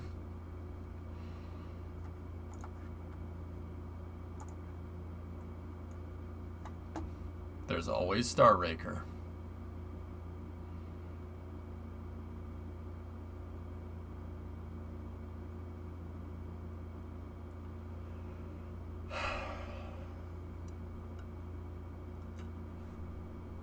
Discovery, go at throttle up. Hey, Draco. 39 months of insanity, Kraken summons, and fresh pods. Also, the board needs to lodge a complaint. Someone decided to summon the ghost of Jeb, and now there's miniature darts everywhere. Oh, God. That wasn't me. That wasn't me. What is this? So, that would cost millions per vehicle. Oh yeah. Yeah. So, this is the Lockheed Star Raker concept. Star Raker is what happens if you take, like, an XB-70, a space shuttle, and XB-70, space shuttle, and a C-5, and you try to combine them all into one vehicle. Yeah, it would have basically taken off. Oh, it's so freaking cool looking. It basically taken off like an airplane, and then it has a bunch of ramped intake, Actually, these aren't XB-70 engines. Those are more like SR-71 motors. They're more like J-58s. So that would have accelerated it up to hypersonic speeds. It already has a thermal protection system on it, so you don't need to worry about heating. And then in the very back, if I can find a picture of it from the back side, it has a shuttle engine. It has shuttle engines and an external tank basically mounted in the back. Yeah, there we go. See? 3 shuttle engines. 2 orbiter maneuvering engines right there. And then the jet engines. And it would have just... And then once it gets to a high enough altitude, the 3 shuttle engines would fire, right? They're RS-25s. That's what was from the design. They would fire. They don't need to be gimbaled. It's fine. And then it would shoot it up into space, and then it had an orbiter maneuvering system. Once it got up into space, I could describe the payload bay deployment mechanism, but there you go. Yeah, it literally does a super guppy in space. When was this designed? Early 70s. Early 70s, Yargles. Yeah. It's literally a lot like a C5 Galaxy, an SR-71, an XB-70, and the space shuttle with its external tank all combined into one thing. The entire back of the vehicle over here, like there's external tank. There's external tank right here, shuttle engines right there, jet engines out on the side. And then from like here forward is a gigantic freaking payload bay. The payload bay would have been just freaking huge. Yeah, it would have been, I mean, like the thing's the size of a C5. It's like a C5's payload bay going into space. I mean, look at it next to the 7.4. It would have been pretty insane. Some real like sci-fi stuff. Here's a cross section of it. Yeah, there you go.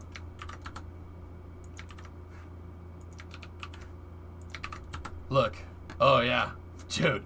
Frick me. That's insane. That's absolutely bananas. The cargo bay is 43 meters. Frickin' 43 meters? I tell you, it's got an external tank just pasted into the back. How did you expect this thing to ever work?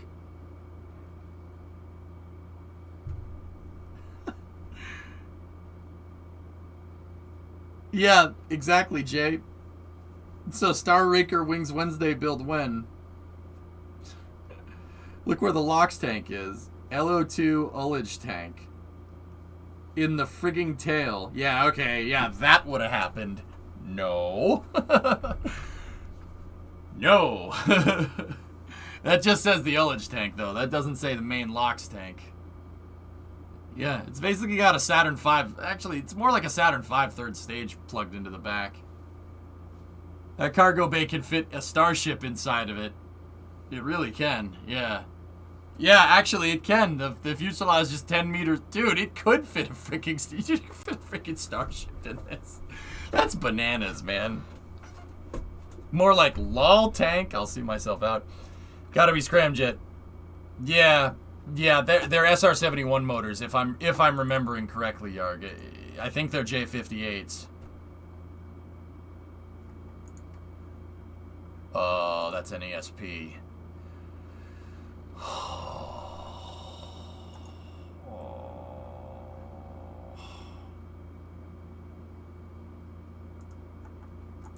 That's another concept. Oh, an ASP would have been so damn cool. Why? Why you do this? Why you do this? Why? Stop.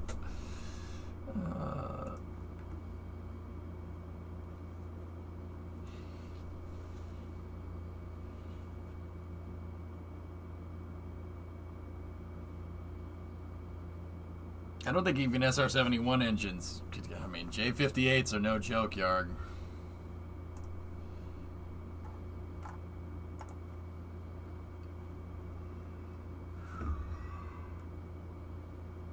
An American winged orbital launch vehicle, Rockwell International Star Raker, was an enormous 1979 heavy-lift ramjet rocket horizontal takeoff, horizontal landing, single-stage to orbit concept capable of atmospheric cruise and powered landing for maximum operational flexibility. This would have been insane.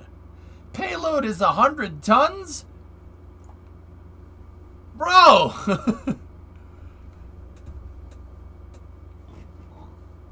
Yeah, I know, Jack, right? Yeah, dude, I'm having a hard time thinking that would work. I'm having a hard time. That would have been insane. And the nose is too pointy. The nose is too pointy. It must be pointier.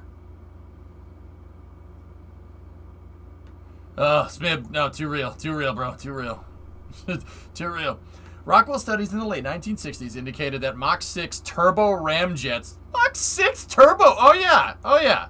Yeah, you guys, yeah, Mach 6 turbo ramjets. You know, I have a study right now. You know what my study says? My study says that if I invent fusion technology, I can make a single stage to orbit much easier. Like, yeah, Mach 6 turbo ramjet. Sure you have that. We have those, right? Yeah, of course, yeah. Yeah, I got a couple lying around in the garage. Yeah, that's right. So not SR-71 engines. I mean, Yarg, the SR-71's top speed is Mach 3. You could say that, you know, it can go faster than that. You could say that that is its highest declassified speed. You could say that it's capable of going faster.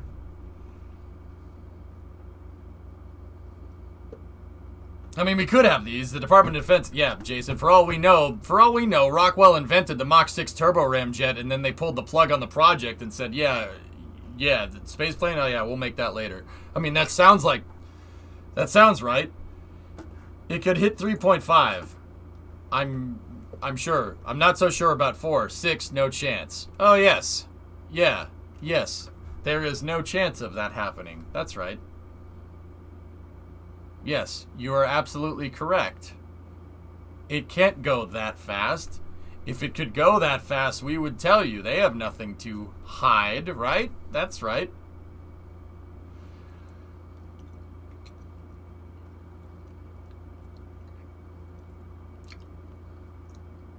Eat, sleep, launch, repeat. Let's go. At what temperature would the thing melt at? Yes. Just like the XB70 could only go Mach 3. No. No, he's go faster than that. He's go way faster than that.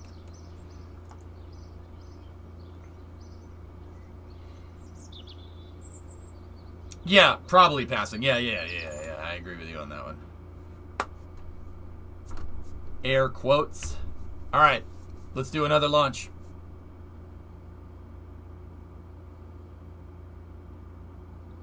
Now, there's rumors that the SR-71 could go faster than that. It could go way faster than that. I mean, if you shoot it up on a suborbital trajectory, it's going to come back down with all that potential energy. It could probably go faster than that.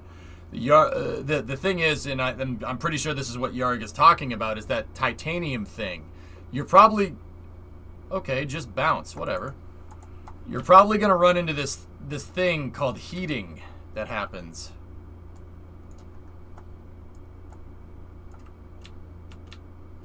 Now that I would like, a shuttle tile on an SR-71. Yeah, Yarg, I've heard from multiple documentaries that they could push the J-58s further. Literally, the bottleneck was the fuselage.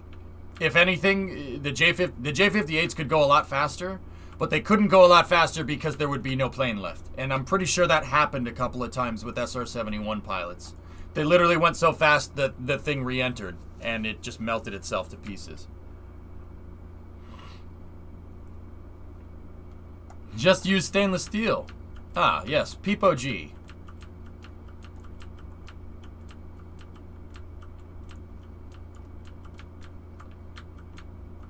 That's right, oh no.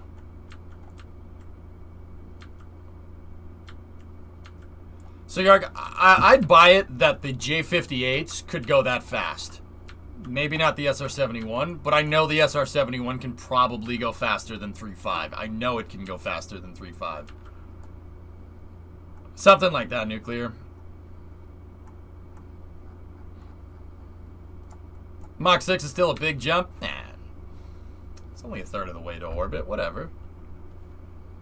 I mean, a third, but like now that I'm thinking about it, a third of the way to the orbit is, that's almost what the SRBs do. That's actually really close. If they could get it to Mach 6, yeah. First stage? Nah, you don't need that.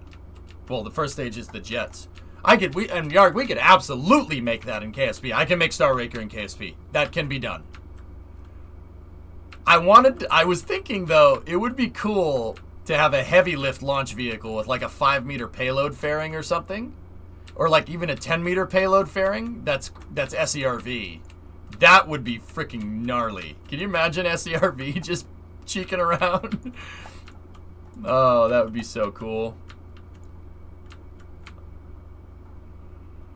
SCRV is the stupidest vehicle, but it's the coolest vehicle at the same time. It's a giant gumdrop. Oh, now I'm hungry. The Star Raker payload bay in KSP would be 6.66 meters wide. I'd probably core just to make it easier end up going with a 5-meter payload bay, but I can make it 6.6. That's no problem. What is SCRV? Oh, Ivan, it's an SSTO, but the SSTO, so it's a single stage orbiter. It's a rocket that takes off and goes all the way up into space and then comes back down. The thing is that the stage is shaped like a pod. It's shaped like a gumdrop. It's shaped like a capsule. So when it comes back down, it can make it through reentry. All it has is just a regular heat shield, right? But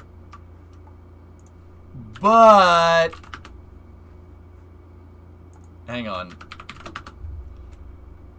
Look at Hayes Gray Art's video here. Here, look. That's it right there, okay?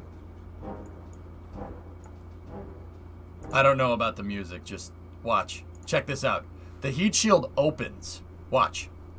It opens, and there's a bunch of rocket engines clustered around here, and the rocket engines are actually pointed inward, okay? Just remember that. The rocket engines aren't pointed straight down, they're pointed inward up against this thing right here. If you look, see that inner rim right there? No, I know. If you think that, dude, it gets crazier. Watch. See? See that right there? Check this out. This is gnarly. It is one of these stupidest things I've ever seen. In a good way, though. So all those rocket engines are pointing inward against that inner rim, and it forms a giant aerospike engine. It's a gigantic toroidal aerospike on the way up. Which is just like, what? What? Holy frick! It is a huge aerospike. Sure, that would work. Yeah, why wouldn't it? Falcon 9 does something very similar to that. With the 9 engines, the 9 engines provide an aerospike effect for that center engine. It absolutely would work. I haven't seen that yet, Core, but look. Okay, so it goes up into space. It does its thing, right? It can carry a payload on top, right? And then in the center of the vehicle is a gigantic payload bay. The payload bay is actually inside the center of the pod, and the fuel tanks are actually strapped around it, right? There's an ISS model right there in Hayes' video. And now it comes back down, and it's just shaped like a pod. The backside closes, right? Shaped like a pod. Just comes right back down.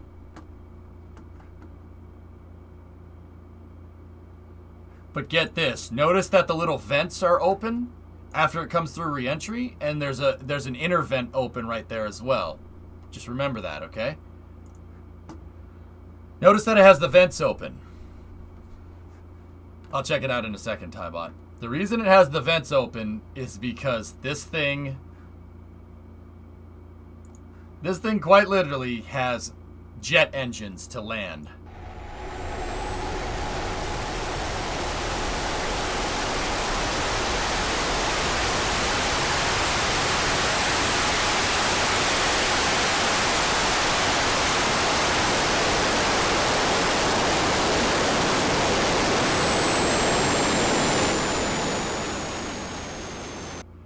You know, I know what you're thinking. You're looking at this and going, there's no way in hell that would work.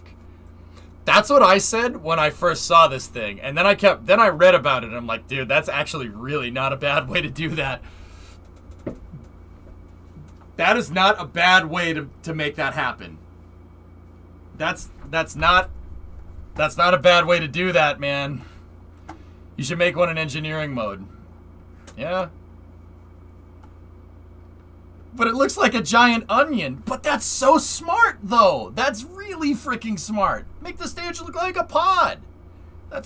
Don't make it look like an airplane. Make it look like a pod. That's really smart. It's so ridiculous. Chrysler made space vehicles, Smib. Yeah, of course. Chrysler made the Saturn 1B first stage. Chrysler, yes. Dodge, like Dodge Charger, yes. Same company. Oh yeah, yeah. Dodge wasn't always just some freaking, you know, oh, we make Jeeps and that's kind of cool.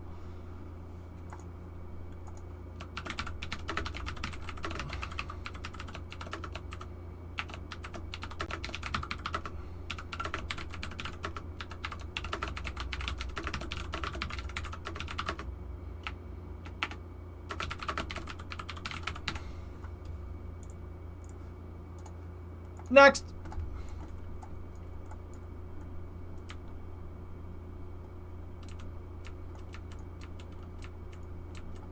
Something like that, just space.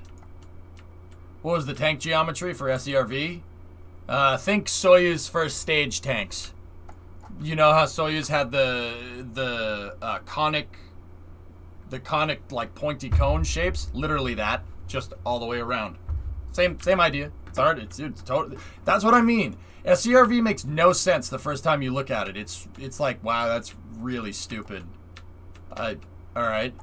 And then you start looking at things and you're like, wow, all of this has been tried before, which is strange. The hard part would have been landing with the jet engines. That would have been difficult. I probably would have just had it do a Falcon 9 and just land on the rockets. That probably would have been easier. You think Blue might develop something like that? I don't know. I would like them to develop something. Too soon? Too soon? Too soon. Too soon! Stop! He's already dead! No, I like Blue. I really do. I think what they do is cool. They just gotta land a contract, and that's why they're so desperate to do it, man.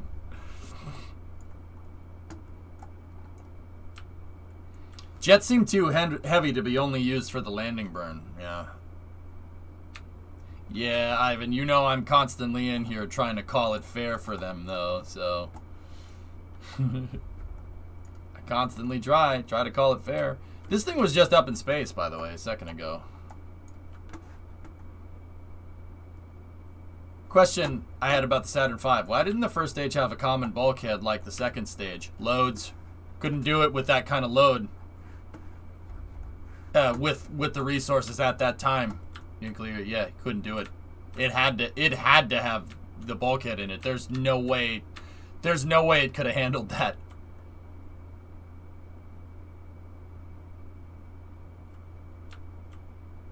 Yeah, you could with the jet engines. Yeah, Yarg, if we got the jet engines, that means we could do a precision landing with the thing. Meaning I could land it right back on the pad, dude, which kind of, dude, that's kind of like, I could do that. We could make that happen.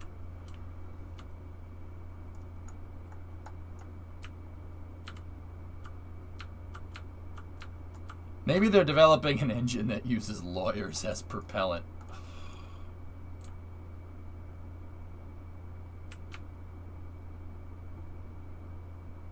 Yeah, Smib, something like that. I just don't...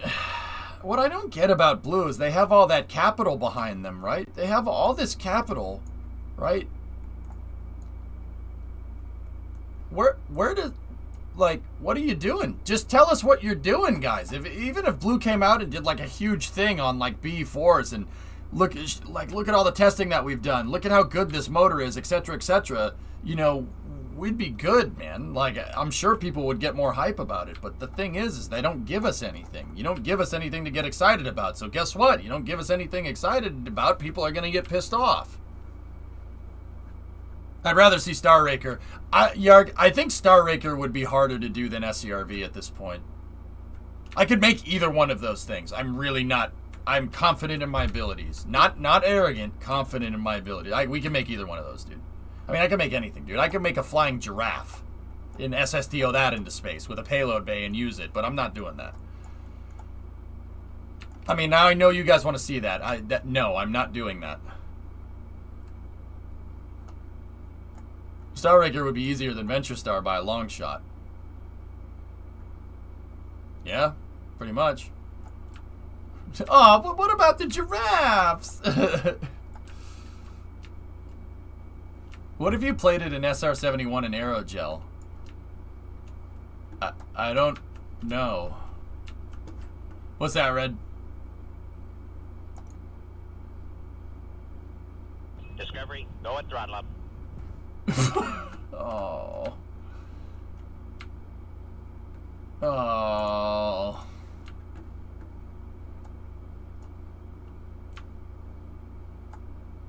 No puedo, Ivan. No puedo. No.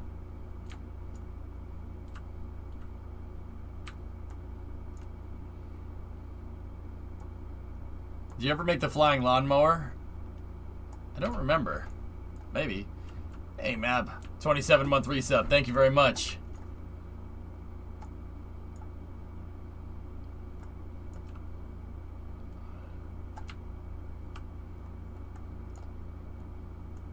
It's really an interesting take on public relations. Like, they certainly don't need to do SpaceX transparency, but a released article here and there on their YouTube video, like they did last year with the New Glenn hangar, would go a long way. Seconded, Rocket Guy. I'm right there with you. Just tell us what's going on, man.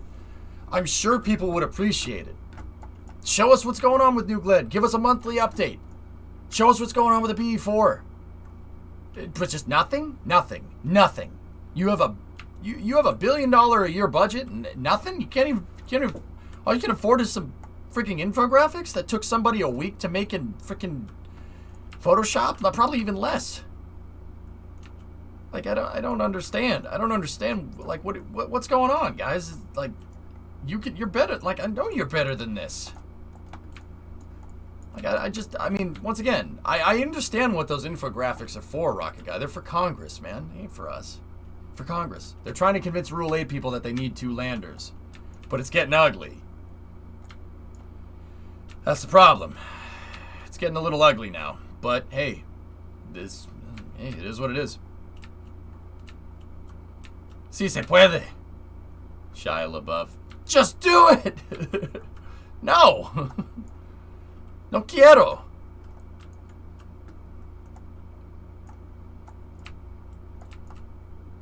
No. At this point, if they keep it this secret until they're ready to launch, and then the first flight fails, they'll never recover, though. I mean, Yarg, I'm not saying that I would run the company the way they do it, but the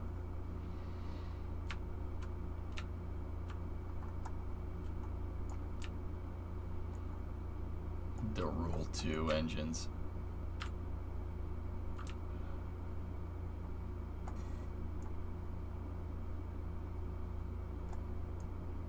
How's life with no beard? It's fine.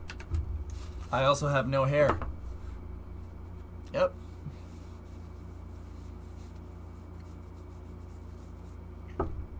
Yep. Damn. I know.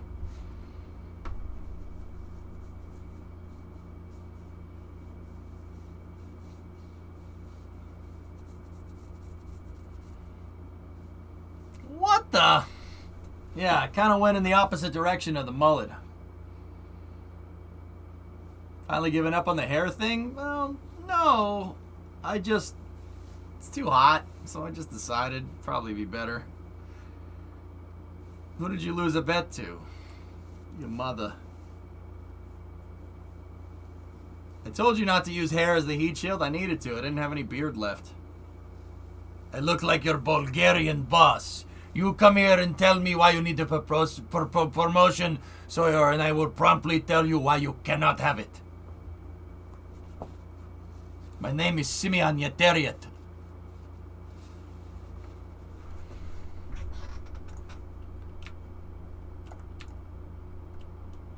Yeah, Thomas, it was annoying me, so I got rid of it. I don't care. Doesn't bother me. I never saw you talk about them. What are your thoughts on Arca Space? Hey, they're making things, Velo. It's better than nothing. Better than most. I mean, I know everyone's going to be like, ah, it's a scam. Yeah, hey, they're making something. I'm curious to see if that tech takes off. It doesn't. And everyone's like, oh my God, their flight prototypes look so stupid. I'm like, yeah, it's a water heater. Of course. It's a water heater with a nozzle on one end. It's not supposed to be complicated. Yeah, you little yee haircut. Maybe you finally get some girls to go out with you, brother.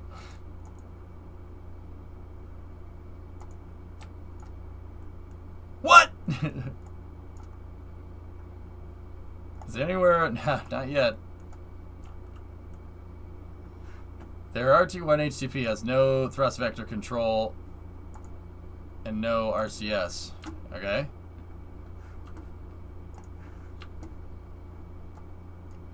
You guys like to give them crap, but I think they're onto something with steam rockets. That's not a bad idea. It's not a bad way to do things.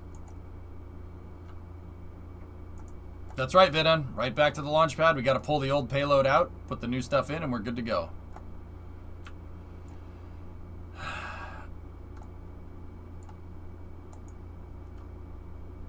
Yeah, everybody likes to give them crap, you know. But once again, I can tell that none of you have actually gone and looked at the stuff, you know. Maybe except for like Thomas and a couple of other people. The vast majority of people just regurgitate what they hear on Reddit about ARCA. It's fine. I mean, once again, I'm cautiously optimistic about that. I think they have a technology that does make sense, and they are making prototypes. They're making something. They're making stuff. That's better than most. All right? Like, I have to call it fair, guys. Like, at least they show something. At least they got something. Yeah, Rocket, I think it's not the worst idea.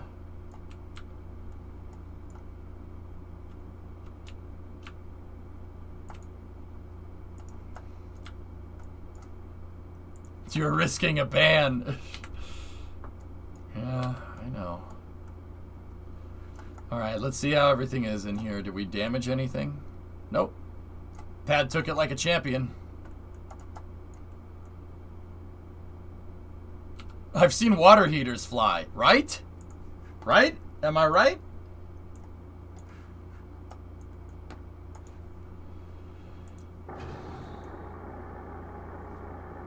Why does Kerbal just want to play through one channel? What the heck's up with that?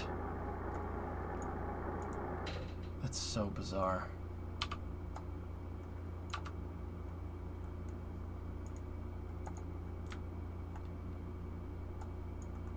Glablo.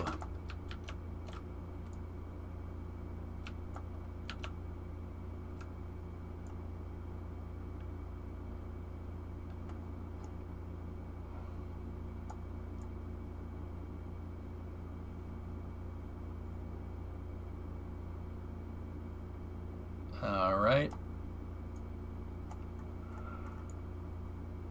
Never skip helmet day, everyone.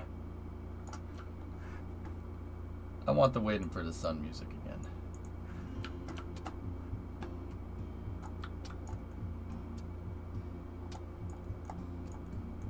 I don't get that joke, Tessa.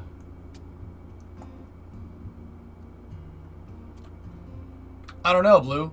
Once again, look. They're doing something that's better than most. Like, once again, I gotta call it fair. I understand that people, like, it's kind of like, okay. But, yeah, well, it's like what Rocket Guy's saying. It's a proto-concept. They're making something from nothing. Alright? I can't do better. But then again, there's not many rocket companies that I can do better than, so that's why I call it fair. Yeah, no, I know, Blue. I know you aren't. I'm just saying. Just saying.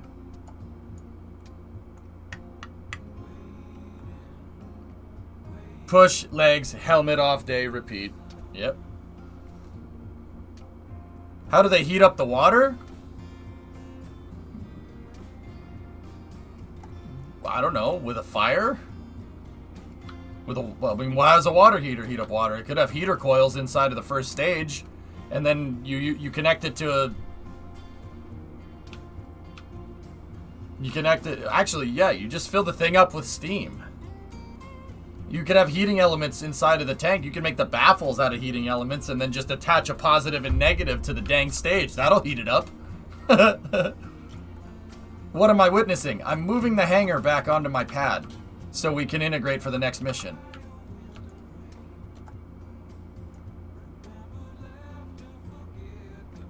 Yeah, see, Rocket Guy? I'm with you. I'm with you on that one.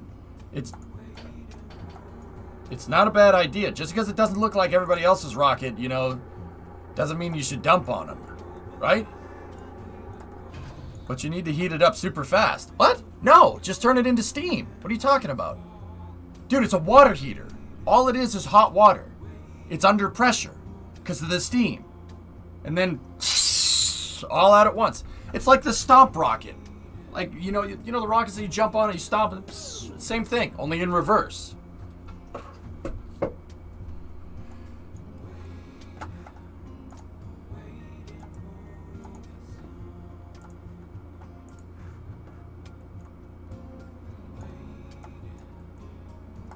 I mean, guys, okay, all right, fellas. If you know how thermal works, all right, have you ever watched like the hydraulic press videos where they drop like molten steel on ice? You see what it does? You see what it does? It doesn't go right through, but it stays really freaking hot. Under pressure, do-do-do-do, do-do-do-do-do-do. Vanilla ice, baby. Point is that all they got to do is get that thing pretty dang hot and then just let the water go over it. It'll stay hot. I mean, you're going to lose efficiency over time, obviously, right? You're going to lose it because it's going to cool it off, unless you carry the heater element with you. But if you're using it for a first stage, it doesn't need to be efficient. It just needs to, you just need a lot of energy. And then you put a regular second stage on top of it. Dude, I'm telling you, it's not a bad idea. That's actually pretty smart. Show me the Coke and Mentos rocket. Yeah, terrible specific impulse from that. Terrible specific impulse.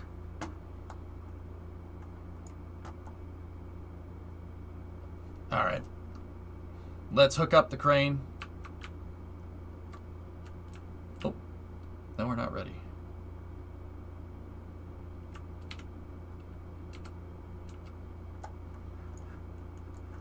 Okay.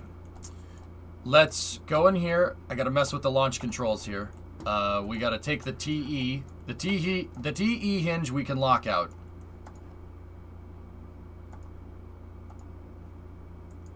Lock out the TE hinge. Unlock the launch box. Disable the TE rotator control. Enable the launch table rotational control. Set it to reverse.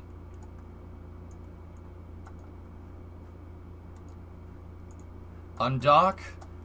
Okay. We're now unlatched from the rest of the pad. Play the TE rotational controller. Launch box will move into position now. Arca system basically is a gigantic resistojet. Resistojets have been used on board satellites for propulsion and attitude control for 3 to 4 decades. Yeah.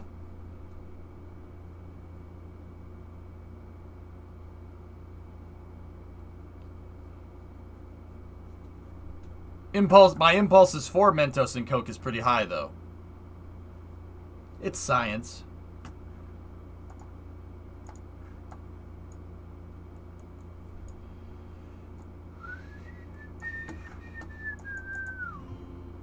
Actually, let me just get some regular tuna, John, while we're working through here.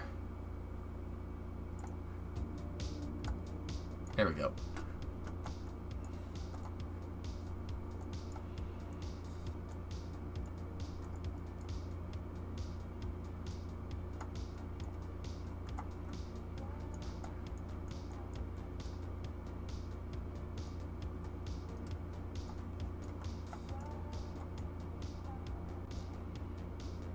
Have you heard of the Convair Nexus? No, but I've heard of the Mr. Nimbus. I'm Mr. Nimbus. Yeah, true that, Thomas. It's almost like PR really matters nowadays. We can exchange information so quickly, dude. Can you imagine if you were a small sat launcher, how quickly your PR could just spiral out of control?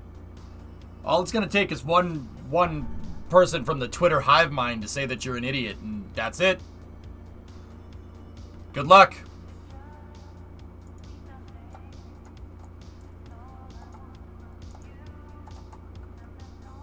That docking port is drifting just a little bit, but it's okay. Okay, shut out the launch box rotational control. Master controller is reversed. Everything is out. Okay, back over to the crane.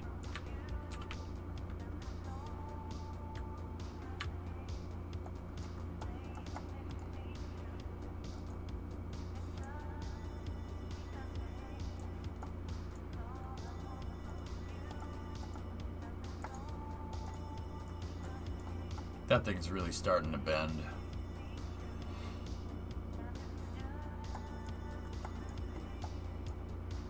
Discovery, go at throttle up.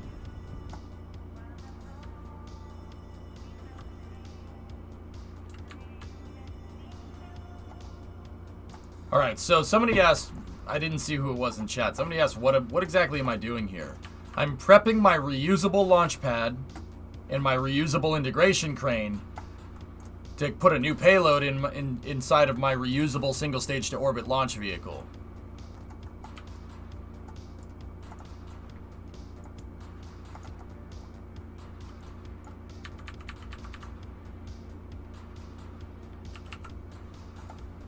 I'll launch it tonight, Dino, yeah.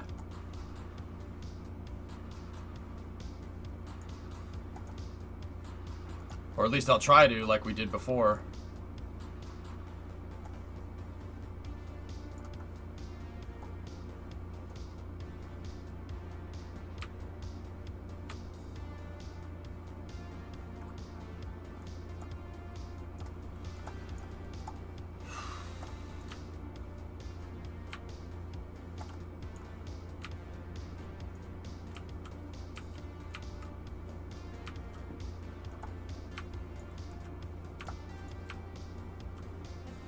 Okay. Guys, you know what time it is? It's time for the jet truck!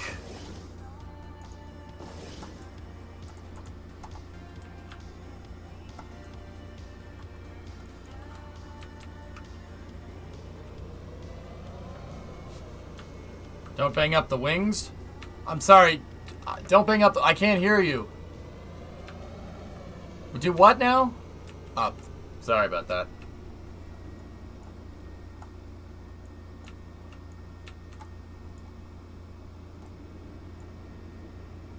Why do you connect the crane like that? Okay, the crane is a separate vehicle, guys. It's a separate vehicle usually. All it does is roll on the outsides of the pad like tracks. These are basically rails and it rolls on the outside. I was having problems in early development with this pad. When we went to dock the SSTO to the pad, sometimes the pad shifted and it hit the crane and blew it up. So I decided to change it and just make it so we could attach the crane to the pad and we don't have to worry about it getting Kraken struck.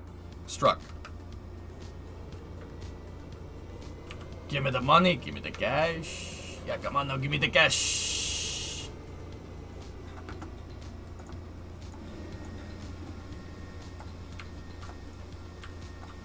Nice hat. You like that? Ah?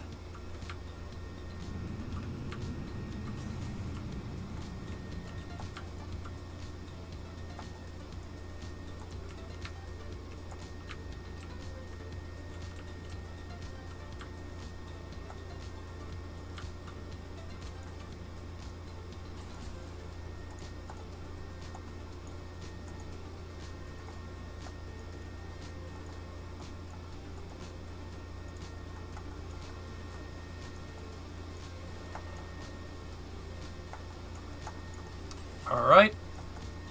Get the aligner mechanism up.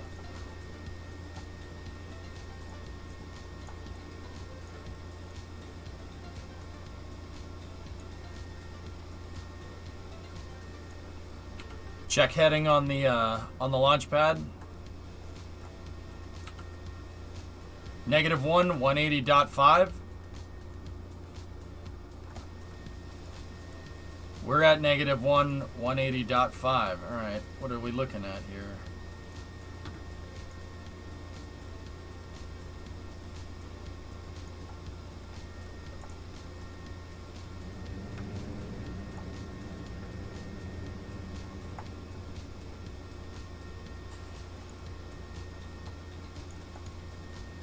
How have we not become duck?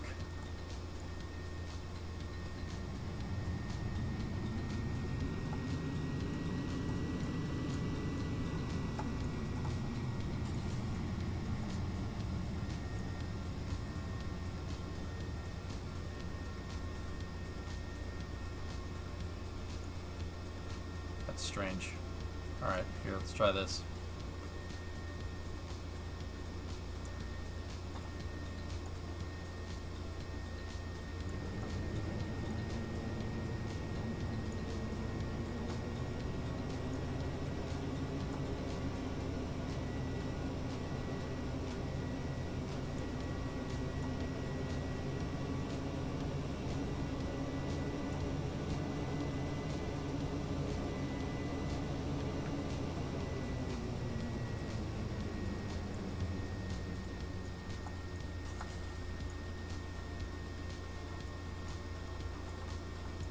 Seems like that docking port drifting down is causing some issues.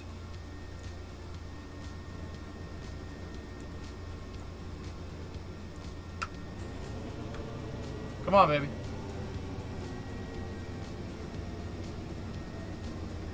Huh. We got bad flooding down here? Are you alright?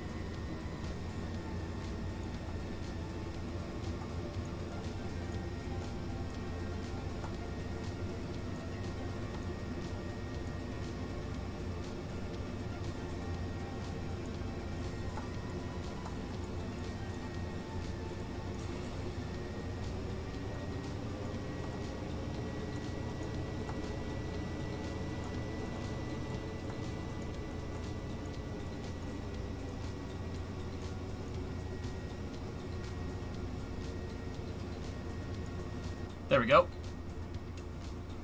We got it. Excellent.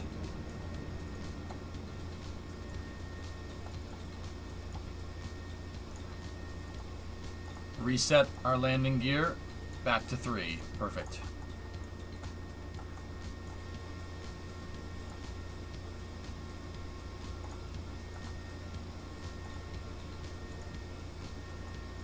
Pitch is positive 2. Okay. Oh, no, not yet.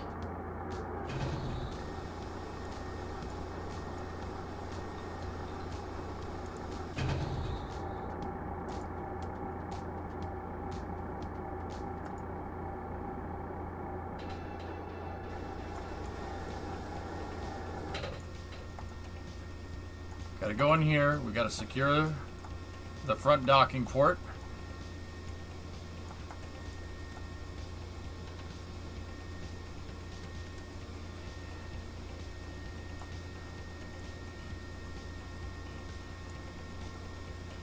Okay. Forward attachment strut is secured.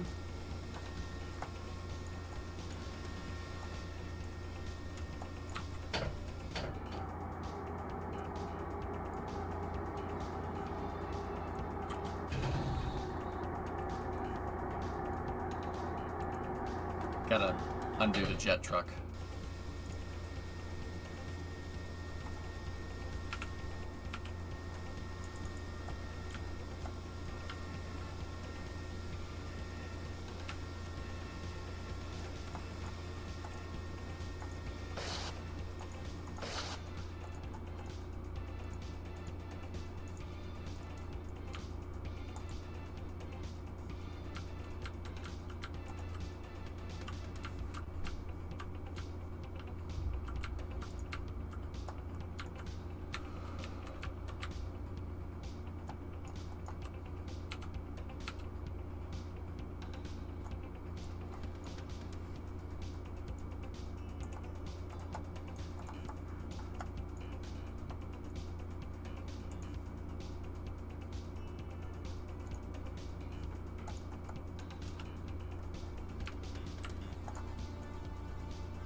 Okay, separating the crane.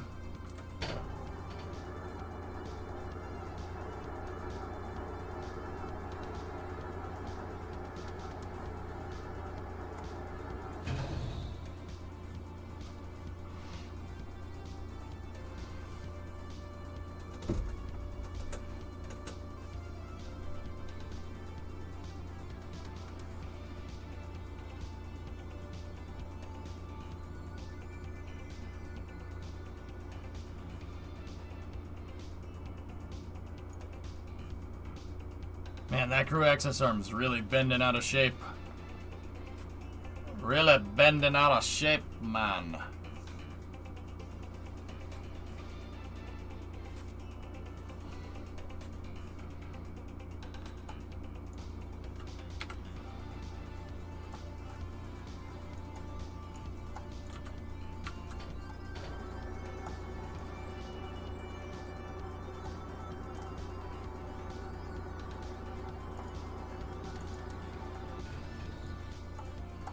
We're +3 right now, which is not really what we want.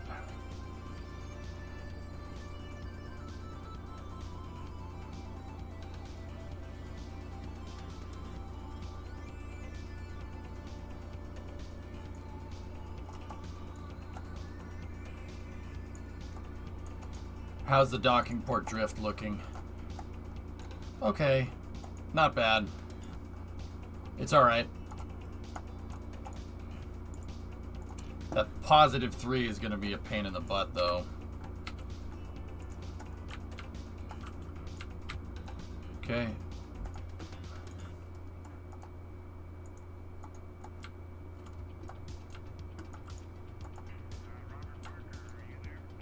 Well, we're not sending up the crew this time, so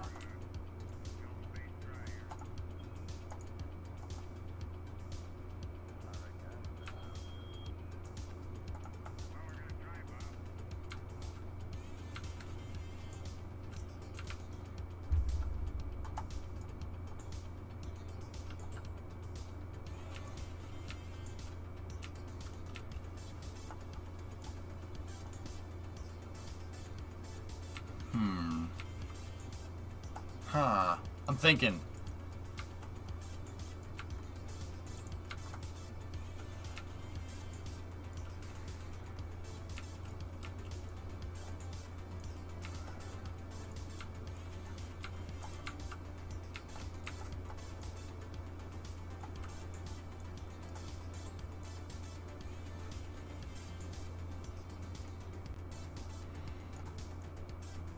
It's 10 o'clock. You know what? I'm probably let's do this launch tomorrow. I liked getting everything prepped last night so we could just jump in and do the launch right after Space News. I really did enjoy that. So I think that's what we'll do. I'm just gonna leave everything kind of configured here. We just need to fill the pad up and then put the payload in, and then we're good to go. But the vehicle is reconfigured and set to jet for another flight. I'm just gonna leave it there. And I think I'll call it here tonight, guys. I have some stuff that I have to take care of, okay? So that was a good mission. We did good. I'm gonna back out at the second launch. I want to get to the point where we can do 2 launches. Straight up, 2 launches a night with this thing.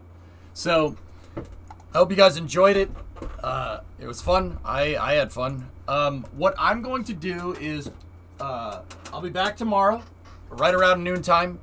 We'll do Starbase. I was about to say Starship. Starbase early hours again. I'll go do more mining. We'll see if we can build up some money to upgrade our ship. And then more Space News and more KSP. We'll get another SSDO mission done. I should have, at this rate, I should have enough KSP. I should have enough cash in KSP to really get the big boy up and running by the end of this week. Yeah, but the small one's cherry, dude. That thing's really good. It's a really good little vehicle. I'm really happy to see it evolve into the vehicle that it has. We did a good job with that thing. All right, Jim, have a good night. Yep.